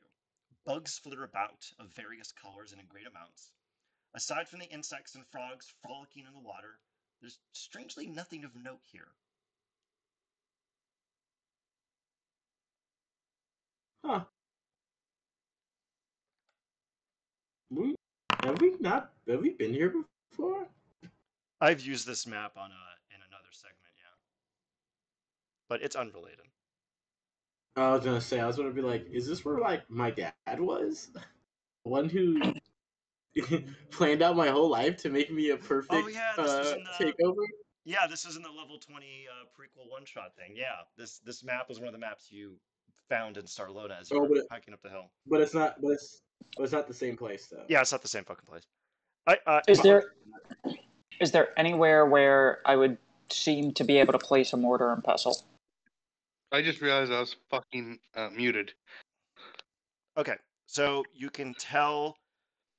You look around and you see some semblance of footprints, and it seems to go near a large stone. And there's a variety of just bug parts lying around, like he removed like thoraxes are lying around and what have you. Is there anything you'd like to scrutinize in this location?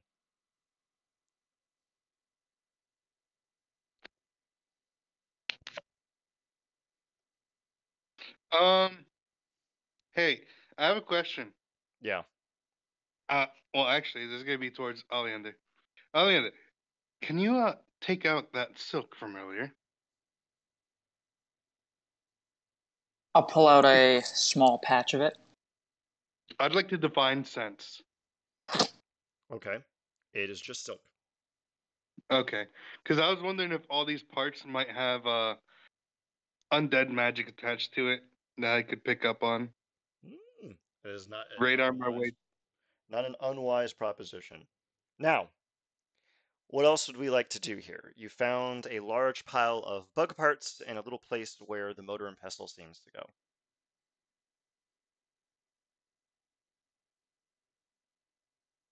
Put the mortar and pestle where it goes. Okay. Nothing outwardly happens. I do the MacGuffin. I ritual cast detect magic. Okay. You ritual cast detect magic, and you can tell that there's transmutation magic kind of flitting in the air around you, here and there and everywhere, all around you. Cahoon's gonna scratch his head because he doesn't know what the fuck that actually does, aside from just being able to tell what's there. So he describes it. Transmutation magic here and there and there and there and there and there. And he's just gonna paint point all over the place.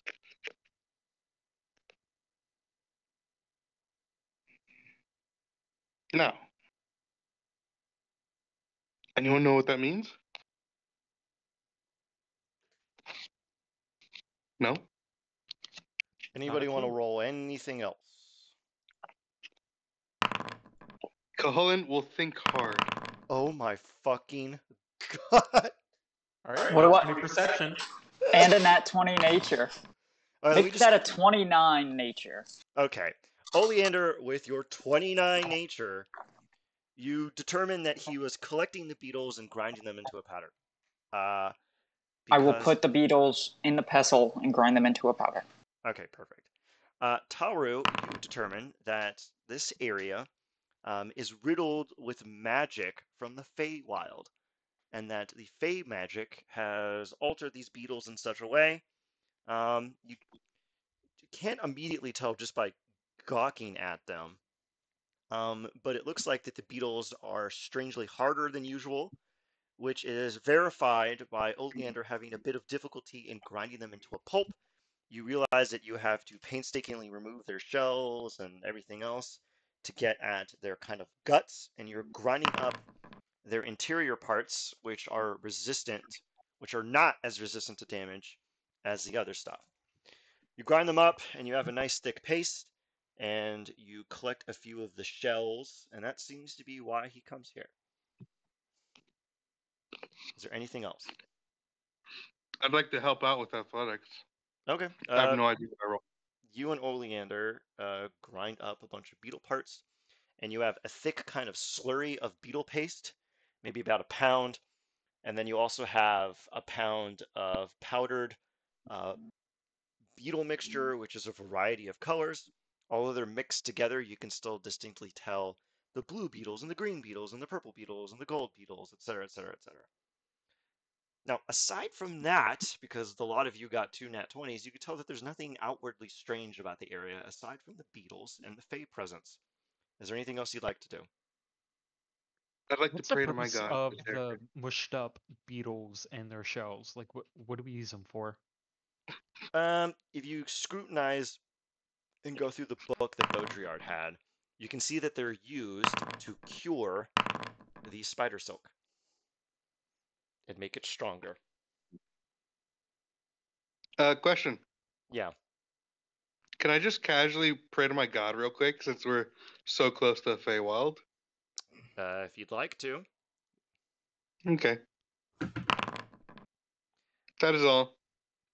Can you speak up? I'm wearing a towel. You don't get in contact with her. She's a bit preoccupied. Now, anything Okay. else?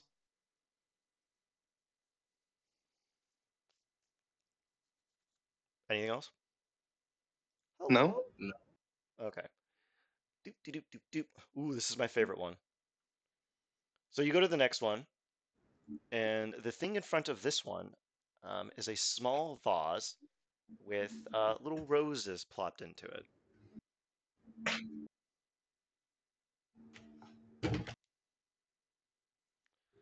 I take it someone is going to grab them.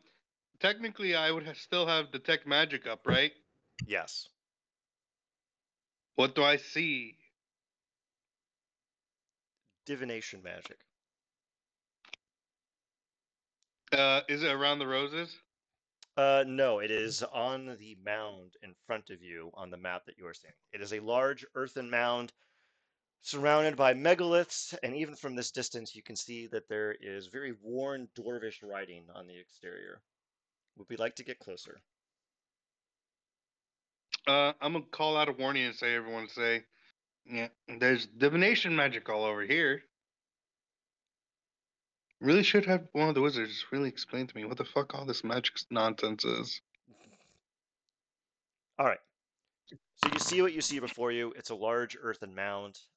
You can tell that there's a small path where there's a very well-worn desire path down the center where someone just trudged up the hill. And there is a small little stone seat. And you can see atop the mound are withered, desiccated roses. Someone hasn't been here in a while. You're welcome to roll that with advantage, Oleander. Okay, I will replace the old roses with new roses. Perfect. You do so, and nothing outwardly changes. Though you do immediately clock that whereas the exterior dwarvish writing is vague and kind of worn down, the stuff in the interior of the monolith is perfectly clear.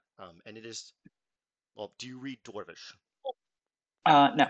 Okay. Well, you could tell that this is actually legible, so I imagine you tag team in Taru. Mm-hmm. Okay. Now, Taru, you can tell that this is actually a poem in Dwarvish, and the cadence of this poem is identical to that which you extracted from her memory. This is probably the song. Sweet. Okay, and let me just see here. If you click on the link in the main chat called Baudrillard's Works and go all the way down to the bottom, you are going to see a little section called the poem. We'll simply read that when it's time to knock our little friend away. I mean, we don't even have to go through the rest of the portals. We have the song. Okay. I mean, we could go through the rest of the portals to put her to sleep, to, like, get the rest of the parts so he doesn't get them. But we could just put her the fuck to sleep. That's true. We don't have the song. What was that? We don't have the song. We just got the song. Oh, it was this? I must have missed it. Oops. Yeah. Okay. Maybe. Now, you could tell that this is an old grave, and it seems that Baudrillard comes here quite frequently. Is there anything we'd like to scrutinize?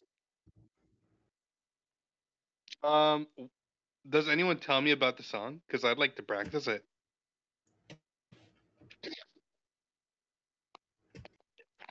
Taru, would you like No? to transcribe the Dwarvish for our dear friend? Yeah, of course, I'll go ahead. No, just go give me a cartography or calligrapher's check or whatever. All right. Is there anything else we'd like to scrutinize here? Anything further? So is it like a gravesite? Is there a dead person here? You can immediately intuit that yes, this is in fact a grave. There's no indication as to whose it is, but you can tell Baudrillard comes here quite frequently. Rose's dead. Yo, Rose's dead wife. That's crazy though, because I mean, we don't care. Can I make a new flower friend? Go ahead. Yay, I'm feeling flower friend. I just pull out a shovel and I begin digging. Okay, I need you. Like Frankenstein style. I need you to give me a dexterity saving throw. Okay. I will dump out Oak and Willow and have them help. Oh no. What did you roll? I can't see it because That's a 6. I'm importing something right now. Uh-oh. Uh-oh. Stinky. You See? and your two flower friends begin digging, and as you dig, you hear a solid kerchunk as you seem to hit something made of metal, and then you see two shapes rise from the ground as oh Jesus, these are way bigger than I fucking remembered.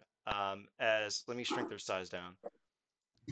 As two enormous monstrosities emerge from the interior and point fingers at you menacingly and yell at you in Dwarvish. What are they saying? What are they saying? What are they saying? Olivia, you done fucked up. Do not disturb the dead, or you shall join them. Roll initiative.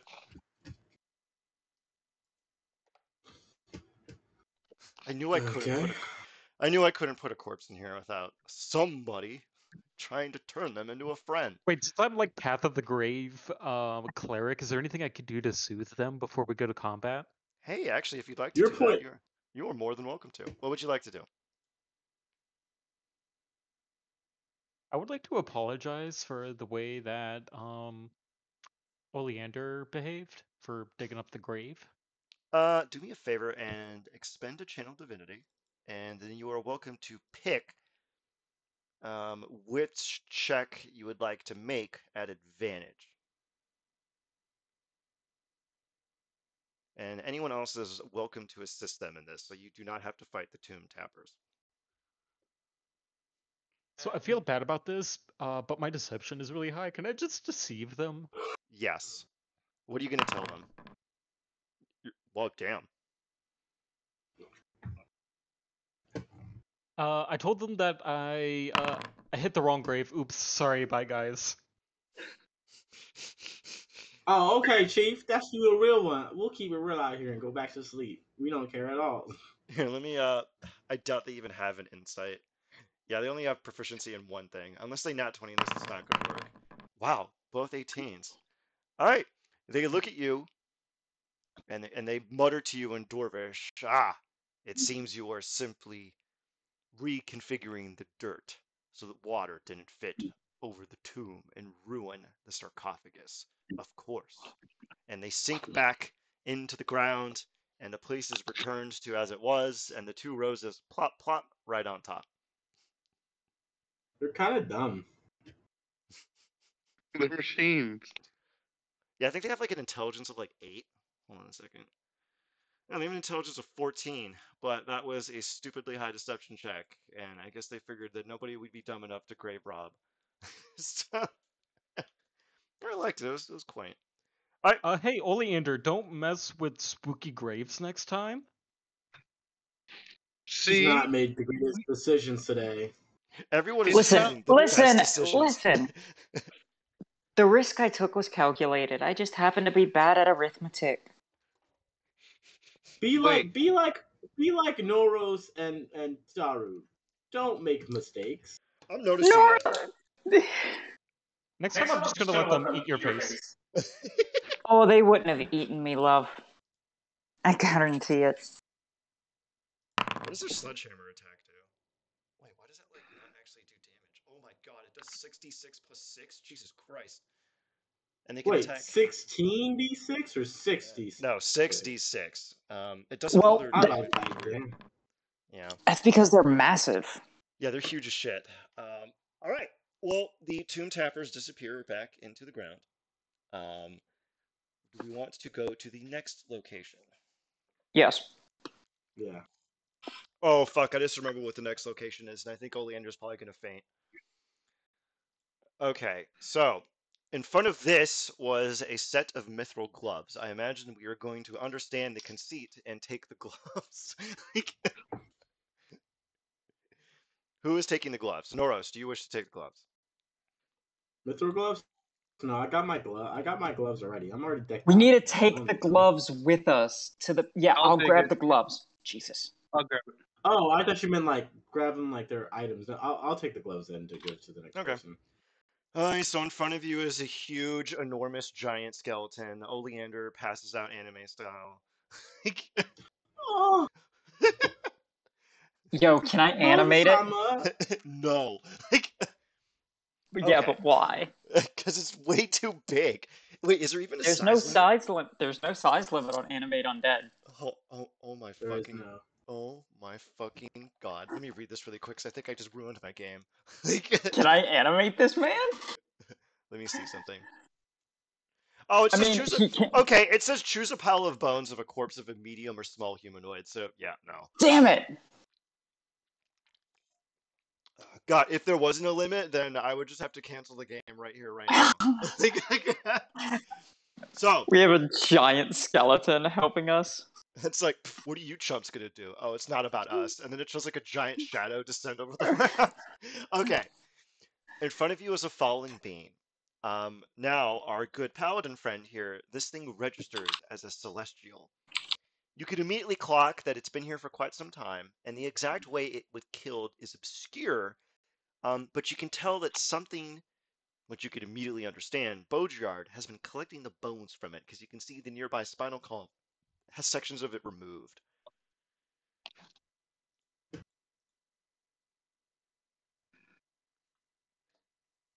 I'm gonna point at the skeleton and say, he's gone and desecrated that skeleton of a celestial.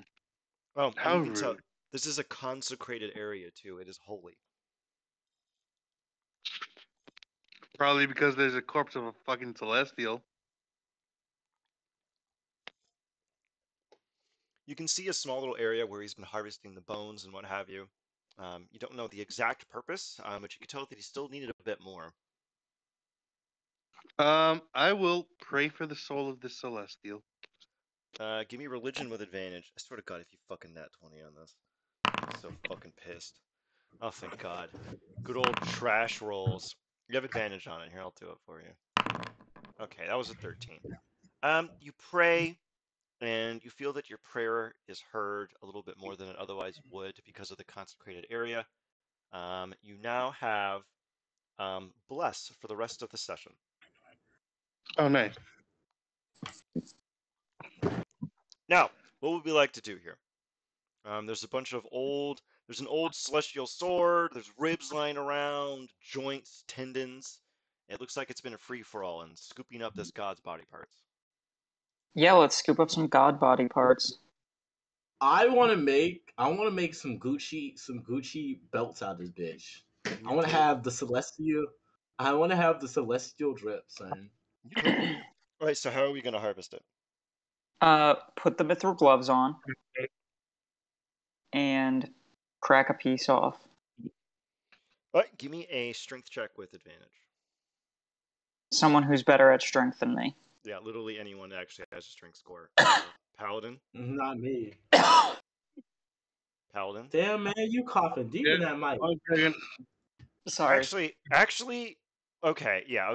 The paladin has an 18, the cleric has a 16. So Taru is actually jacked. Oh, wait. Fuck. What are you trying to do? Oh, okay. I was trying to roll athletics. All right. You definitely break off a piece of the bone and what have you. I take it you're probably going to want it from the vertebrae, or do you want to take some from the arm? Where do we want it from? Well, here's the thing. The vertebrae is all nice and connected, right? Yep. All right. So I'm going to separate any ribs left from the vertebrae so that we can keep the spinal column intact. No, champ. This is like a giant skeleton. It's Oh, enormous. This yeah. thing, It is this thing, huge. It's like this thing, let's see how tall it is this. actually. It's the entire map. Is this skeleton? Its I torso is can't 80 see. feet. Its torso is I 80 can't feet. see. Does anyone want to stream so I can see? Yeah, if I stream, then it shows everything behind the scenes. So if somebody else would do that, that'd be pretty halal. Oh, he also has his That'd be great. he also has his teeth available if you want what is basically ivory celestial drip. Does anyone want that? Yo, bet money, son. Bet money. I'm gonna go up there. I'm gonna fly. And I'm gonna go up there. I'm gonna take this man's teeth, son. All right, give me the athletics check, and you're gonna. How are you gonna take it? I am essentially going to like. I'm going to essentially just like use my knife and kind of like just start chipping away at it essentially. Okay. Now, how are you gonna pick it up, and where are you gonna put it after you chisel it off? I'm just gonna carry it back down. I'm just taking one. Okay. Give me a con save. My con is actually kind of crazy high. Well, yeah, you're a sorcerer. 21. You feel that Yeah. there's really strong alchemical and transmutational properties coming off of this thing, and when you touch the tooth, you feel it almost altering you, but you resist its attempts at altering you. All right. So yeah, can somebody fucking stream? Yeah, can somebody stream? Screw it, I'll just fucking stream, whatever. There we go. There, I'm streaming. Now you can see it. All right. Yeah. So go ahead and add Godtooth. Does anyone else want to steal anything else? We have some vertebrae. Is Does the anyone? god tooth give me special god powers? Yeah. Wait, What? wait. Question: how many teeth? Like, how big is a tooth? Oh shit. Probably like a foot, maybe. They're huge. Probably like a foot by foot by a Is it foot. possible? Is it possible to make smaller teeth out of it? It's like, have- Oh yeah, you're You're breaking up like fucking crazy. What was that? Yeah, I can't understand what you're saying. yeah, you're just gone. All right. Well, he he gets his shit figured out. Yeah, we'll wait for Can him to I come back. can I casually break the vertebrae open to get to the actual column inside? You want to? I make a celestial whip. well, Can you hear me now? Yeah, I can hear you now. Yeah, it got pretty bad. You there? Possible for me to make smaller teeth out of the god teeth and have me a god grill. I knew. As soon as you said smaller teeth, I knew you wanted a grill. Yes, you can have a grill. Yo, you know what he knows about. It's your boy Norros. I'm back at it. Pimp out my teeth. I got celestial tooth bit, and it just shows off as it just like lights up in my mouth. That'd be so fucking stupid. This is interesting. I have to spec some items off of this. Now, yeah, you can get into it. The spinal column, the cord, obviously disintegrated a very long time ago. The thing itself is also freakishly huge. The marrow has dried up and what have you. There's nothing living left on here, although you could tell the bones have very powerful properties and would be Aw. and would be especially beneficial to say a cleric or a paladin. Ooh, I'm one of those. Yeah, you are. How could I? How do I make this beneficial? Scoop up some bones, and you'll have to do a little research on it a little bit later. But you could definitely All just right. plop them in there. I'll casually just fill up a whole ass bag of holding with 100 pounds of celestial bonage. By all means, go ahead. Yep. Oh, okay. And yeah, that's about it. Now, Taru, is there anything you wish to collect? What about the weapon, the sword? Is there anything interesting on there that I could collect or use? You immediately intuit it is made out of holy steel. Very rare material. If you were to chisel some of that away, you could use it to augment some of your weapons and armor. And also the chainmail that he's wearing. If you could pinch off some of that, you could use it to replace your armor. Deal. I'll do it. All right. Just go ahead and give me just grab the gloves. You're strong enough to do it. You take off about, I don't know, 100 pounds worth of holy steel. So just mark 100 pounds of holy steel in your inventory, and then I'll tell you what else you can do with that. I guess a little bit in next session since we're getting around 9 o'clock, and I'll tell you what items you can augment with that. Aside from that, I think everyone kind of got their loot. Is there anything else anyone wants to get their rocks hard on? Can I take a piece of his arm so I can put that bitch in my arm? You what? Yeah, you're welcome to take some of his tibia and fibula. Yeah, go ahead. Just break it off Use a piece. the Brachium Focus magic item that I made, the magical Ooh. body mod. That's a good idea. Yeah, I'll allow that. You take off a piece of his sternum or what have you. Yeah. So that crown he's wearing, is it just a helmet or is it like actual anything? It is made of holy steel. That's about the most noteworthy thing about it. Anything else? Mm-hmm. Okay. One of these days, I can't wait to have a fight on a map like this because this map is so absurd. Yeah, that's about to cut and dry of it here. So we're gonna go back, and now we're out of 5 out of 6. 6 is the one with the goldfish, and I cannot wait for you all to yeah. The deathly fear of Xanathar was pretty great. You're sort of not wrong. Like you'll find out. All right, the next one had a bag of holding propped in front of it, and it was full of vials, some empty and some filled with rose water. Do we want to go into the portal? I mean, do we need to? We already I have sort the of want to find out. majority. We already have the majority of the items that he needs. So Yeah. I feel like we could just put this bitch to sleep, cut out her heart, and then dip. Yo, I'm gonna put her. Wait. What if we put the heart inside of one of us? I can perform a medical procedure. I could theoretically do that. Oh God! Finally, I get someone to perform heart surgery. Finally. All right. So what do we want to do, If it's gang? just a paladin, I think we should go inside because I want to know what's up with this goldfish. Yeah, let's do the goldfish. I knew the goldfish couldn't be resisted. You don't want to do the one with the rose water? Doesn't attract your No, attention? no.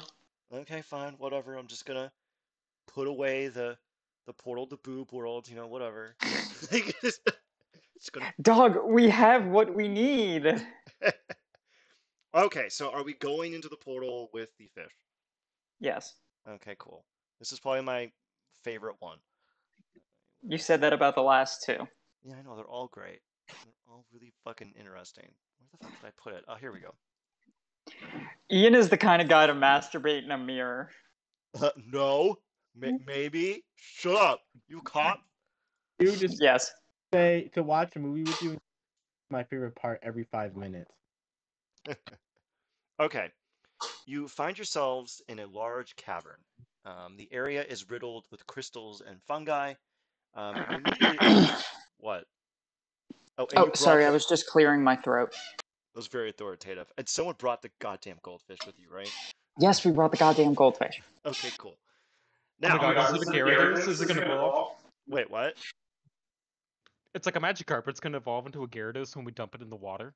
Oh my fucking god, I should have thought of that, but no. That would have been pretty funny. Um, the area around you, there's a bunch of crystals and whatnot. Norros immediately understands that they're dragon shard crystals. You also do tell. Anyone want to roll nature?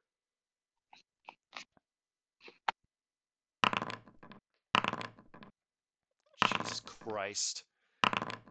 Okay, so Taru, you notice that the fungi seems to be growing strongest around the crystals, almost like the crystals are fortifying it. As you kind of mull around and peep and whatnot, you see a large kind of mass start to emerge from the water, um, and then appearing from the shadows. What's this? It is a death tyrant. Emerging from the waters, you see a large floating beholder skull with a bright red eye surrounded by undulating, warbling rivulets of red energy. And it looks out at you and scrutinizes you, and a voice begins to emanate from its mouth. Excellent. I see that you have brought it. I hold out the goldfish. Good, good. Wait, I will be there shortly. And then the skull begins to sink back into the waves. A few moments pass, and then emerging out from the waters, kind of here. 1 minute, I have to. God damn it, you fucking piece of shit! I have to restructure everything here so this fits. Emerging from the waters, you see a strange, pale-looking mind flayer, flanked on the left and right by another mind flayer and an Ulatharid. The creature in the dead center has pale, white, desiccated skin and is clearly undead. He looks out towards you and it stretches out his hand and says, "The fish for the item." Show us the item first. He gestures to his left, and the Olatholid takes a small box out of his pocket and opens it, and in the interior is a mortar and pestle.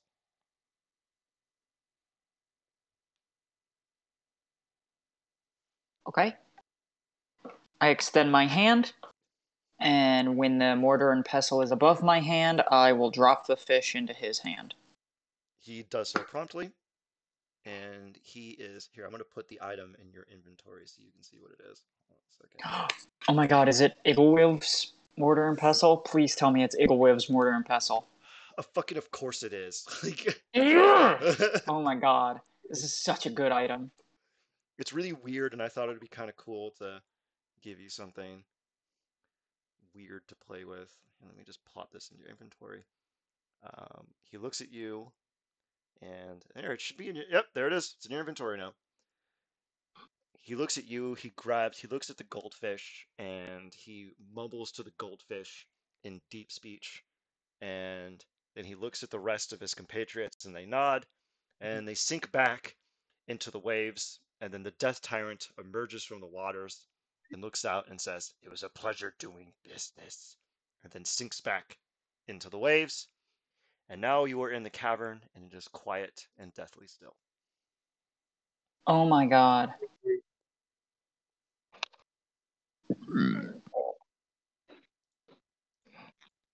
If I attune to this, can I have the pestle and my quarterstaff work as one? Yeah. Based. I'll have to make a few adjustments, but I'll get it to sync up. Now, you have seemingly acquired everything you need to take care of Baabada. So do we wish to go take care of Baabada? I have a quick question. Was that a regular goldfish? You never checked. So now you're gonna have to just wonder why the Lilithitch wanted that stupid goldfish. But yeah, it was definitely not a normal goldfish. Now, is there anything else we would like to do? Harvest some of these crystals. You are more than welcome to. Go ahead. Give me some athletics checks, nature checks, and you're welcome to pop a couple of these bad boys off. They're Kyber Dragon crystals. All right, good. Oh my god. Taru falls into the lake, gets instantly killed by 13 Neothelids. It was a good run, boys. It was a good run. I need you to roll 2d6 plus 6 times, Holly.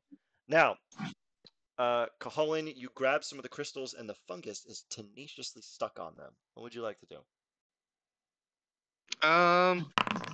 Nature check the fungus. Go ahead. Wait, why are you? Oh, you're doing the stuff on it. I'm attuning to it. All right. Do you have a spare slot? I should. No, you probably do. No, I don't. You're gonna have to get rid of something. Why am I attuned to the mighty dirge? No, you're not attuned to that. It's listed as red. Oh, okay. I just have it in my inventory. So I wrote mean, a 6. Here, hold on If a I'm second. gonna, Here, we'll get back to that in a minute. What was that, Colin? I got a 6 for nature. You have no idea. Okay, so Oleander. if I'm combining it with my staff, so my staff becomes the pestle, then it'll just occupy, that they become one attunement slot, right? Yeah, that'll be fine. And your staff Okay. doesn't do that much stuff, and the mortar and pestle's so fucking based. I mean, Jesus. Yeah. Yeah. All right, perfect. All right. Anything else? I'd like to pull a bit of this mushroom off and eat it. Oh my fucking god. Oh, give me a con save. 1 second.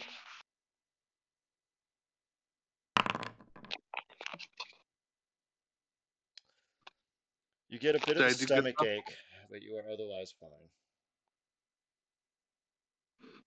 enough? Wait. Are you gonna do it again?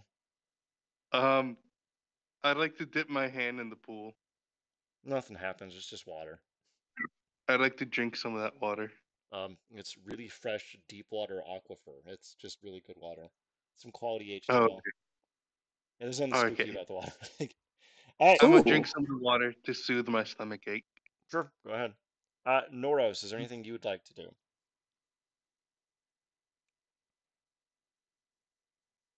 Norros? He kind of honestly he's kind of just like racking his mind right now about like what they're doing right now. Essentially, just kind of being like, what's the best possible way to like handle this Borat situation? Because we've been going through these portals, and these are things that he has made or has found, and that kind of scares Noros to a certain degree. Smart, smart, smart Norros.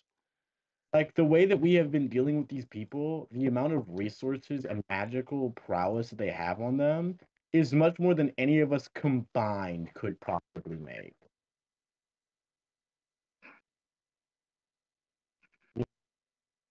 So it's kind of like, what are we doing? What are we gonna be out here doing, Chief? Okay. So, do we want to head back to the rat skeller? Yes. Okay. We are back in MacGuffin Prime. Barbara stands up and says, "Return." Go ahead Can and we give it. just immediately start singing the song? Yeah, sure, go No, ahead. I want to Oh, interact with Barbara.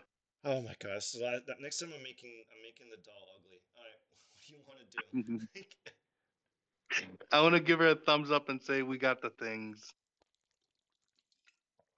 She smiles and looks at you and goes, "Good."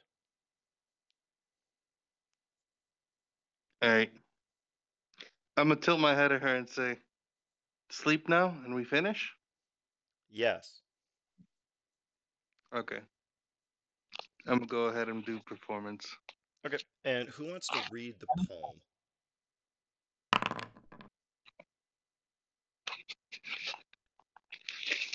Oleander, would you like to read the poem? Doesn't it have to be said in Dwarvish and Taru do it? Yeah, Toro, would you like to read the poem? Shit. I guess I could. Shit, shit, shit, shit, shit, shit, shit. You know the I meme mean, where couldn't reading the poem be part of the performance? Yeah, as Taru, you're a fucking crow person. You could just do it in Baudrillard's voice. oh my god, that is amazing. That's a great idea, yes. Very smart. All right, go ahead and load up the document and just scroll down to the poem, begin reading the tiger.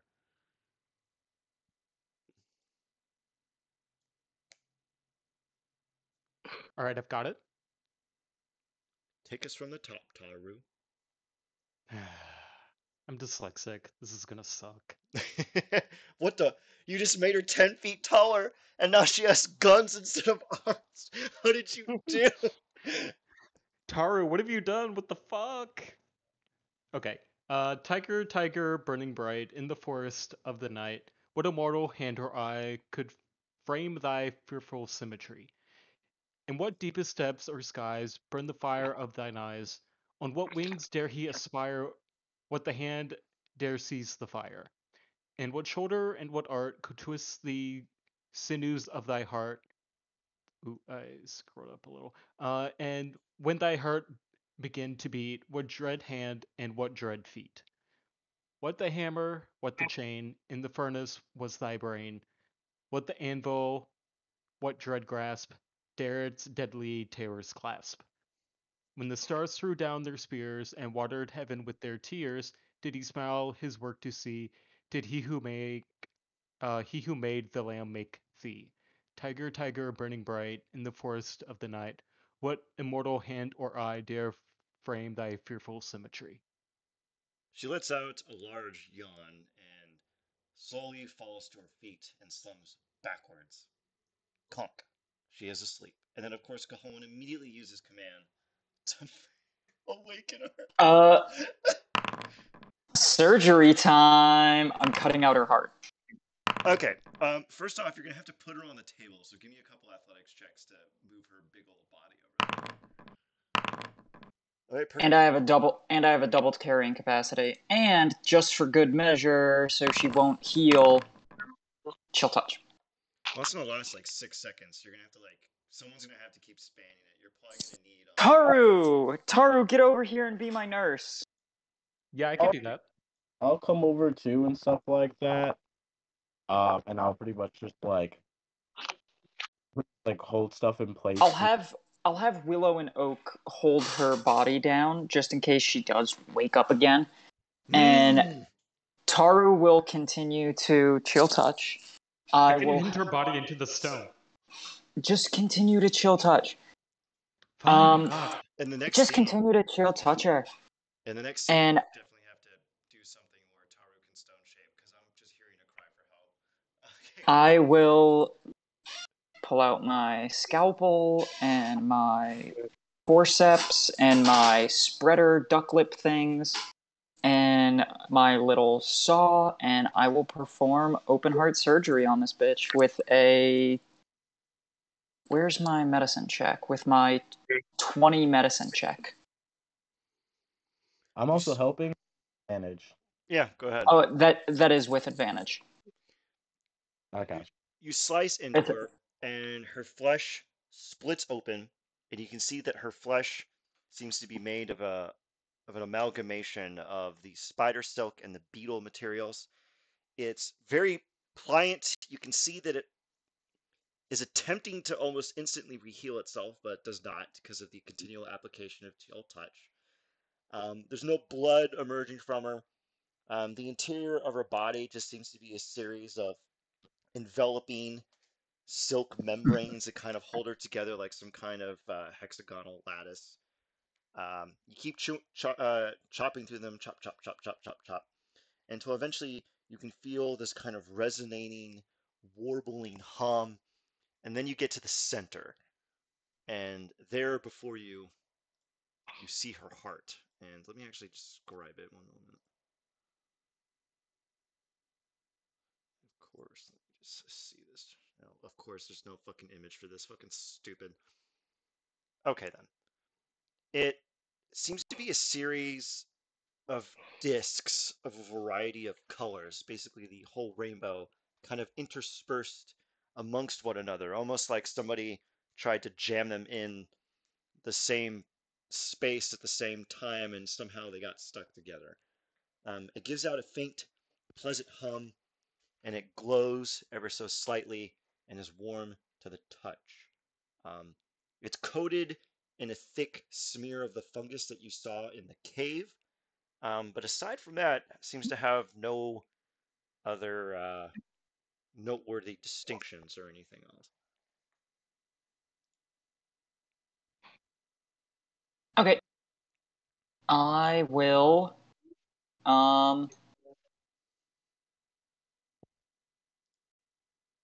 Yeah, I will pluck it out and pocket it and leave her wide open. Okay. I'm going to. Her sword clings to the ground. I'm sorry to say this. I'm just gonna destroy the entire body.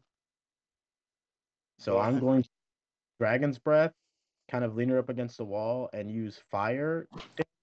Just go at it. Go ahead.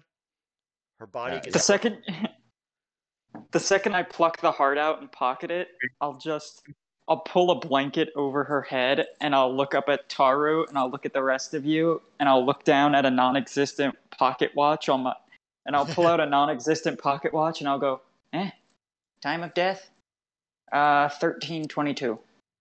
Well, we did our best, gentlemen. Let's go have a drink. Let me just get rid of this body first. You Danny, I burn just her to the ground.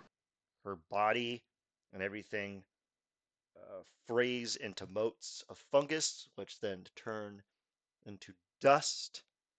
Wait, And before what? we leave here entirely, I have a small. Before we leave here entirely, I have a small idea. what's What if we were to send one of Baudrillard's contacts a little extra gift just to make sure he doesn't get any more of this spider silk? What do you mean? I look at Oak and I go, you know, what if we were to send one of my ghoulies through that portal with a lovely message for the Drow matron, straight from Baudrillard's own handwriting? And I look at Taru. That's such a great idea.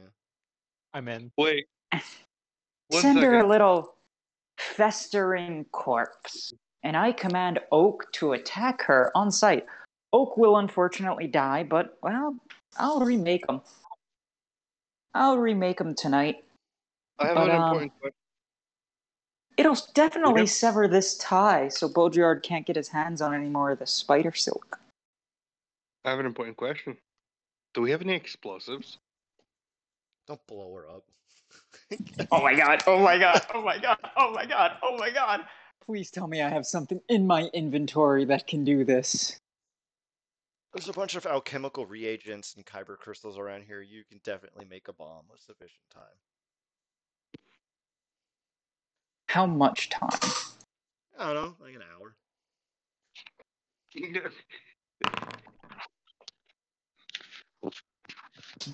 Okay, Yeah, so in an we'll hour's pack. time, you We'll finish pack. packing him full of C4. So we pack Oak with explosives. And then I command him that the second he sees the Drow matron to attack her, and when he dies, he will explode. And we're going to give him a note inscribed by Taru to be in Baudrillard's handwriting that pretty much says, hey, I got enough spider silk to make an army of creations. You dumb bitch. Haha, go fuck yourself. Eat this zombie. Okay. And we kick Oak into the portal, and we dip the fuck out of here. Okay. What are you going to write the note on? And Taru, can you give me the check to forge the note? Write it I'll on the check my motherfucker. Write it on him. But what if she doesn't read it and then he blows up? Or he blows up and, I don't know. There's a million Fine. ways where she doesn't read it. I will command him to make sure she reads the note, then attack. And when he dies, Dude, he this is just explodes. complicated. Let's just leave, bro. Like No! Norris is all about that. Oh, Norris is all about that hating lifestyle, right? Norris is that hating lifestyle 24/7. That's just how Norris is. But this is hating a little too much. We have to commit an Look. act of terrorism. I feel like we're good. Let's just leave, bro. No, we have to violate the Geneva Convention. No, because what if Yes. she comes looking for us because she thinks that we work for Boread and was like, I want to destroy everything that Boread represents, and we are a part of that. Let's just leave. I'm all for that hating lifestyle. Don't get me wrong, but this is just going a little too far. We Too hating a late. little- Oak is already packed with C4. I kick him into the portal. I mean, technically, we could just use him to blow up the portals. A few moments pass, and the portal cracks and shatters into dust.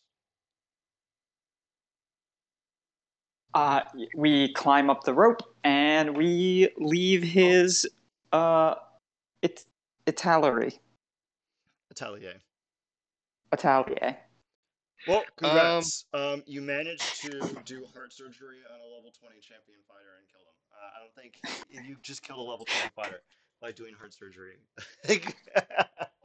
And now we have a super magic heart that if once we get into a proper sterile clean environment, I can stick into one of us. Okay. We only I have can like guarantee 30 you minutes left. If one of you wants to be an idiot and give yourselves an artificial heart, we definitely have enough time for artificial hearts. Me. Okay. I have damage resistance, so Okay, regenerate on me is OP. Yeah. Once we get out of the thing, I'll press the button to teleport us back to base, and I will ask for a surgery room to be prepped. Okay, let me just Google surgery room battle map really quick. Okay. Oh, and then once I'm done doing surgery, Hey guys, what if we perhaps also research the heart so we could perhaps make a less efficient version of it? Yeah, you could do that while I'm prepping motherfucker for surgery. Dude, I don't think I'll be able to understand this complex artificial heart artifact in like a matter of an hour. It's We not got a gonna super happen. beat up wizard back at base. Yeah, Fine. let's just study it first and then like figure out if it maybe won't kill him when we put it inside of him. Yeah, yeah, Fine. we should totally make sure. Study it overnight, and then tomorrow, you got to give yourself time for the anesthesia. You got to make sure there's nothing in your stomach. So tomorrow, like midday, once you've had like 12 hours to study it. Why are you people like this? Then I'm giving him a heart. Listen, Who needs healing when you regen? Tin Man's getting a heart one way or another, whether he likes it or not. Put it that way.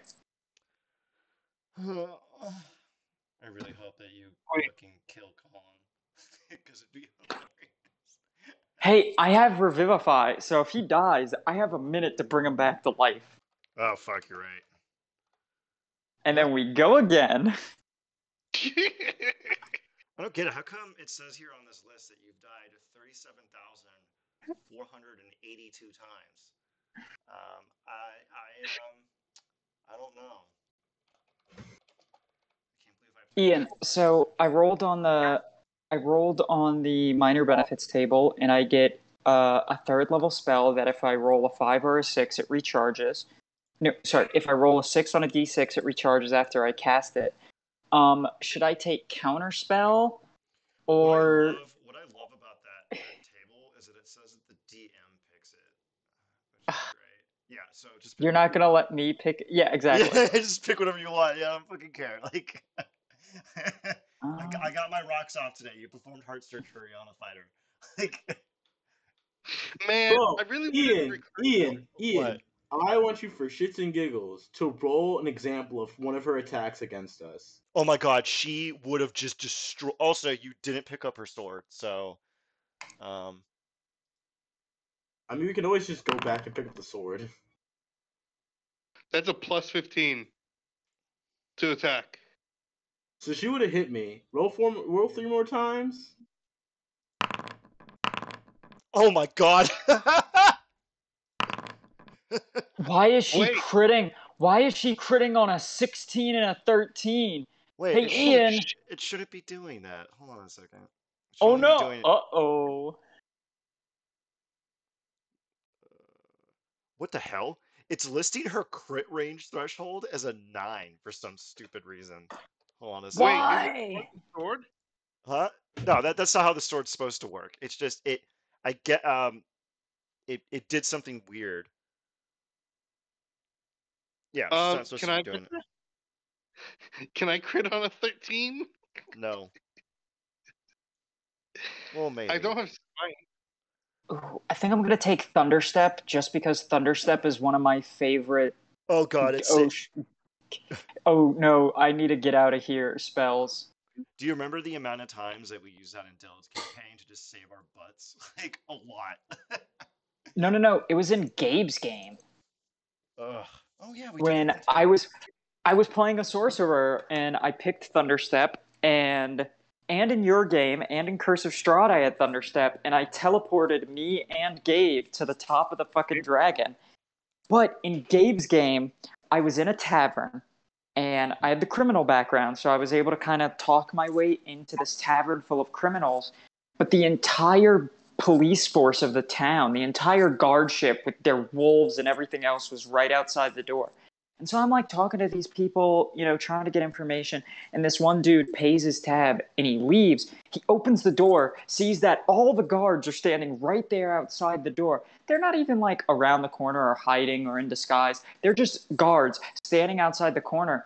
And he shuts the door and they turn around and they're like, hey, the entire police force is outside our base. And they all look at me because they've never seen me before. And I walked in around the same time, a few moments ago. And then Tyler, God rest his soul, his character shield bashed who was playing a cleric ranger multi-class, shield bashed his way through the back window into the mob boss who we were pursuing. Shield bashed his way through his window. Everyone hears the window break. Everyone pulls out heavy crossbows and swords and guns, and they're all pointing it at me. And Gabe's like, roll initiative. And luckily, I rolled like a 19. I rolled really high because if I didn't, my sorcerer would have died. And I was like, okay, but I was like, hey, how far away is the door? Gabe was like, I don't know, like 40 feet. And I was like, cool. I thunderstep to the door, open it, step outside, look at the guard force, and go, y'all can deal with that. And I walk away. Also, bro, can we play a villains campaign where we just play like the D&D Mafia? That just sounds like a fun ass game. I'm actually thinking of Cataclysm is going to end relatively soon, so I'm thinking about what my next one's going to be. A monster. Or I really want to be like a part of like a tyrant's like personal commando squad. Oh yeah, that'd be a good one. All right. Oh, hey, I prepped really the quick before we shove this thing in my body, I want to divine sense it. Well, no, we're doing research on it before we even like do anything. Like we still need to discuss. It's Buffy the Vampire Slayer time. What research do we want to do on this fucking goofy ass object? I'm just gonna do a general Arcana check to like understand if maybe you need to be an undead for it to work, or like just like what are the requirements for this artificial regenerating heart. I would like to ask our wizard back at base to take a look at it. I forget his name. You're welcome to do so with advantage. Okay. I also realized that my character is just not smart. Oh yes, the professor. I will do the research. Just completely bungles it. Okay, I'm gonna have Captain Professor Smarty Pants do it. Can we guidance him? Yeah, sure. Go ahead. Yeah. Stinky. I don't have access to my. I will do it. Yes, thank you. Wait. You. Yeah, I have no idea what the fuck I It's a just rolled. 30. It's a goddamn 30. So he got a 30. Yay. You show him the object and he examines it. And the professor says he's going to take a few hours to study it. He runs off and he studies it, and then he comes back.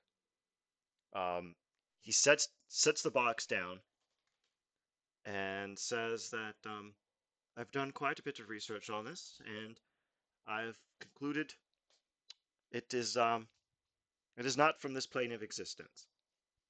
It is extra dimensional. I can tell you what it does, though. That much I can tell. What'll it do? Okay, it seems to fortify the body. It increases your resistance to damage and attacks. It seems to project some kind of field which acts as a crude simile of armor. And it also seems to allow you to prevent yourself from being held back, grappled, restrained, or paralyzed. And it seems that it does this by casting magic from its various rings. And it has one for red, orange, yellow, blue, green, indigo, and violet. Just like the rainbow. Okay, Caholen, you ready for a pacemaker? Now, it will Yes. require attunement, but I believe that you have an open attunement slot. Yeah, you only have, like... No, you're I will. full. Technically, yeah. You're full. Wait, what am I attuned to right now? Shield, amulet, and my fucking boots. Yes. So you're going to have to I get might rid have of to one of move them. my. Okay, for my boots. But I feel Is like it only I feel Is like it you're only already the so tanky. I feel like this could definitely work better on someone like Taru. Yeah. Considering that I'm already damage resistant, what would this do for me? It would just make you like unable to get grappled, but you're already so strong that I think that like that's kind of pointless on you. So I do think that Taru should probably get this because Taru is also our next frontliner. Are you sure? I'm already beefy as hell. Yeah, but you can Oh be my more god, beefy. Norros, think about this, champ. You get it. And then you could stay in the back. And then even if someone does pop up and be like, haha, you're just a weak little arcane caster, I'm gonna toss you around like a ragdoll now. You could be like, you could Well, try, bitch boy. to be fair, I'm already like a skirmisher. Like my armor class is Oh, quick 18, and I thing. have a This teleporting knight. this item is the Jewel of the Three Prayers Exalted. Whatever he just told you is basically just listing off what that object does. It also, it's got a bunch of other weird shit. It can make you invisible, and it can make you breathe water. And Listen, someone's getting this and I can't perform open heart surgery on myself. I guess I'll get it then. Wait, I'm looking up what the Jewel of Three Prayers Exalted does. it does a lot of crap. Do you have the attunement slot open for it, Norros? Pretty sure, yeah, because I don't have many magical items. I have my knife. I have my knife. Huh. Yeah, you That's definitely need to kit up a bit more. Let's see. yeah. I also am just looking at myself like I also have two subclasses, and your boy's already kind of like putting that damage out on these people. So yeah, Yeah. I guess I'll take it. All right. Olivia, I added it to your inventory, but I'm just gonna slide it over to Norros. Okay, Norros, lay on the table. Hey, if Take I off your die, pants. just know that I don't have a son that I've lied to his entire life. Who's this? This is Boros. It's like some fucking 6-year-old. My name is Boros. I'm actually the contingency plan that Grandpa Winondar put down. Oh my god, you're a secret brother that he made just in case you died in a horrible accident. Exactly. Hey, there's a backup one somewhere. I got a couple. You were the main one. Okay, But no, I am gonna cast Gentle Repose on you, so that way you won't die. You won't become undead. God doesn't allow me to just turn him into an evil lich that immediately attacks you. It's so sad. you want to make if Okay. Shit, Okay. for the next 10 days, you can't be made undead. All right. Now you have to remember the distinction between Norros and your other friend. Your other friend was never alive to begin with. So when you remove his heart, you need something to simulate what his heart is doing. Oh, I'm not gonna remove his heart. I'm just gonna put this in like a pacemaker. Huh. It's interesting. Yeah. Okay. All right. So what are we gonna do to make sure that he doesn't die from shock? Are we gonna knock him out? I will Yeah. touch him. Colin just walks up and just slaps him upside the head, and he just goes unconscious. very well, I'll accept that. All right. Command sleep. That doesn't work.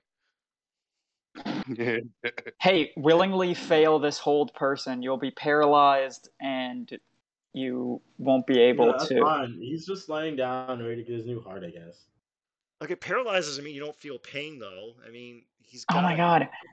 god. We make him pass out somehow. Okay, fine. Put me to I'll sleep. still Use hold the him. fucking sleep spell. The sleep We spell. don't have the sleep spell. I think out of the entire library, we have a scroll of sleep. You I'm definitely do. positive. You definitely I'm do. Fine. positive. I'll grab a scroll of sleep and I will put him to sleep. Okay, and No, there's no, like. no. Here. I got this. I chokehold him.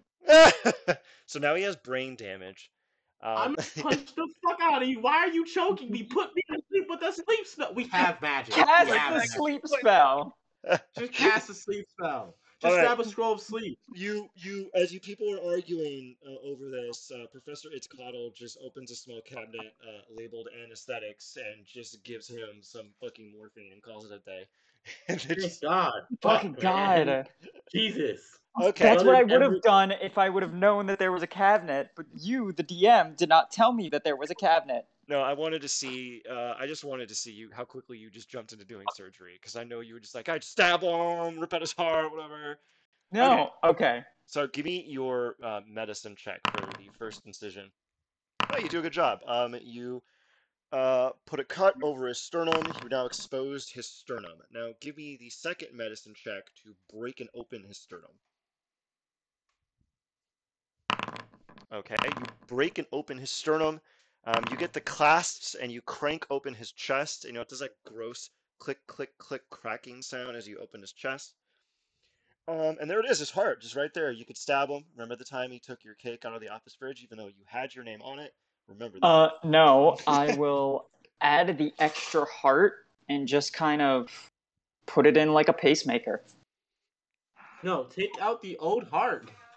No, I'm not taking out your old heart. You're just gonna have two hearts. Imagine, do you realize how fucking bad that is that blood is moving that fast throughout my entire body consistently? It's not gonna be pumping blood, champ. It's just gonna be connected to your heart. You're gonna get Uber charged from TF2. And DM, It's a DM, pacemaker. Yeah, what? It's a pacemaker. What? is this gonna be bad for my heart? It probably you're probably gonna need to swap that bad boy out. Okay, just swap that bad boy out. Fuck, man. Fine. I have high medicine. I can assist. The worst that can happen is I die and y'all bring me back to life. So Let me add a D6 Jesus. and a 4. Oh my, 25. All right. Because it's a new day. How are you going to keep his blood flowing before the attunement kicks in and replenishes his body? And you just use healing spells to do it? A bellows. I don't know. A fucking. A hamster on a wheel. We'll just Wait, I have pump an it. idea. We'll just take turns Wait. pumping it until he attunes to it. Okay, wow. No. Here, I got this. Oh, wait. Shape water. Oh, hey, that's kind of neat. That's a great idea. I can just. What if we just connect his veins together and I lay on hands 1 point of HP to connect all his blood vessels? Shape my- water. Shape water. Shape You realize there's water. medical equipment that can I pump just- the heart and the blood without actual heart in the I body. just gave the solution to the problem. Shape water. Okay, yeah, I'm going with the shape water thing. Who has shape water? Druid? No, I don't. I have spare the dying. I'm gonna cast spare the dying on him. Okay, that And works. just fucking keep pumping manually. I will manually pump his blood. Okay, his blood continues to flow. You see the object kind of other blood vessels and everything, the ventricles, the aorta and everything, not the ventricles, the aorta and everything kind of start attaching to the object. And you see his blood begin to kind of flow around it in a kind of delicate dance. You can see that it is mimicking how his heart works. Continues pumping. About an hour passes. Can you give me 3 con saves? Yeah, okay. Yeah. Give it, and also Oleander, give me 1 just to make sure that you stay in the zone. 23, 22, 9. I'm like, okay, Doctor, Well, he's crashing. You got to crash on the last one. Wait. What are you gonna do to give him advantage? Are y'all in range of me? Yeah. Oh yeah. That means the last one would be a 14. You're gonna need to bump that up a little bit more than a 14. Hang on, I could use a reaction. Now it's a 20. Hell yeah. All right, so he's stabilized. You're about to lose him, and then you just slap him across the face. And he begins to stabilize. Now, he's lost about half of his HP because he has been cut open. So you're going to have to sew him back up and then heal him. So get me 3 more medicine checks. Okay. What is with you people and doing surgery? 2 and 3. Okay, perfect. You sew up And these. all of those will add 4. So that is a 28, a 31, and a 27. Jesus Christ. So he is doing peachy fucking keen. I was a war medic for 50 years. I know, you're very good at this. You open your eyes, Norros, after recovering in hospice. You're covered in bandages. You're feeling pretty sore, but you got a brand new ticker. Oh, it also boosts your AC by 3.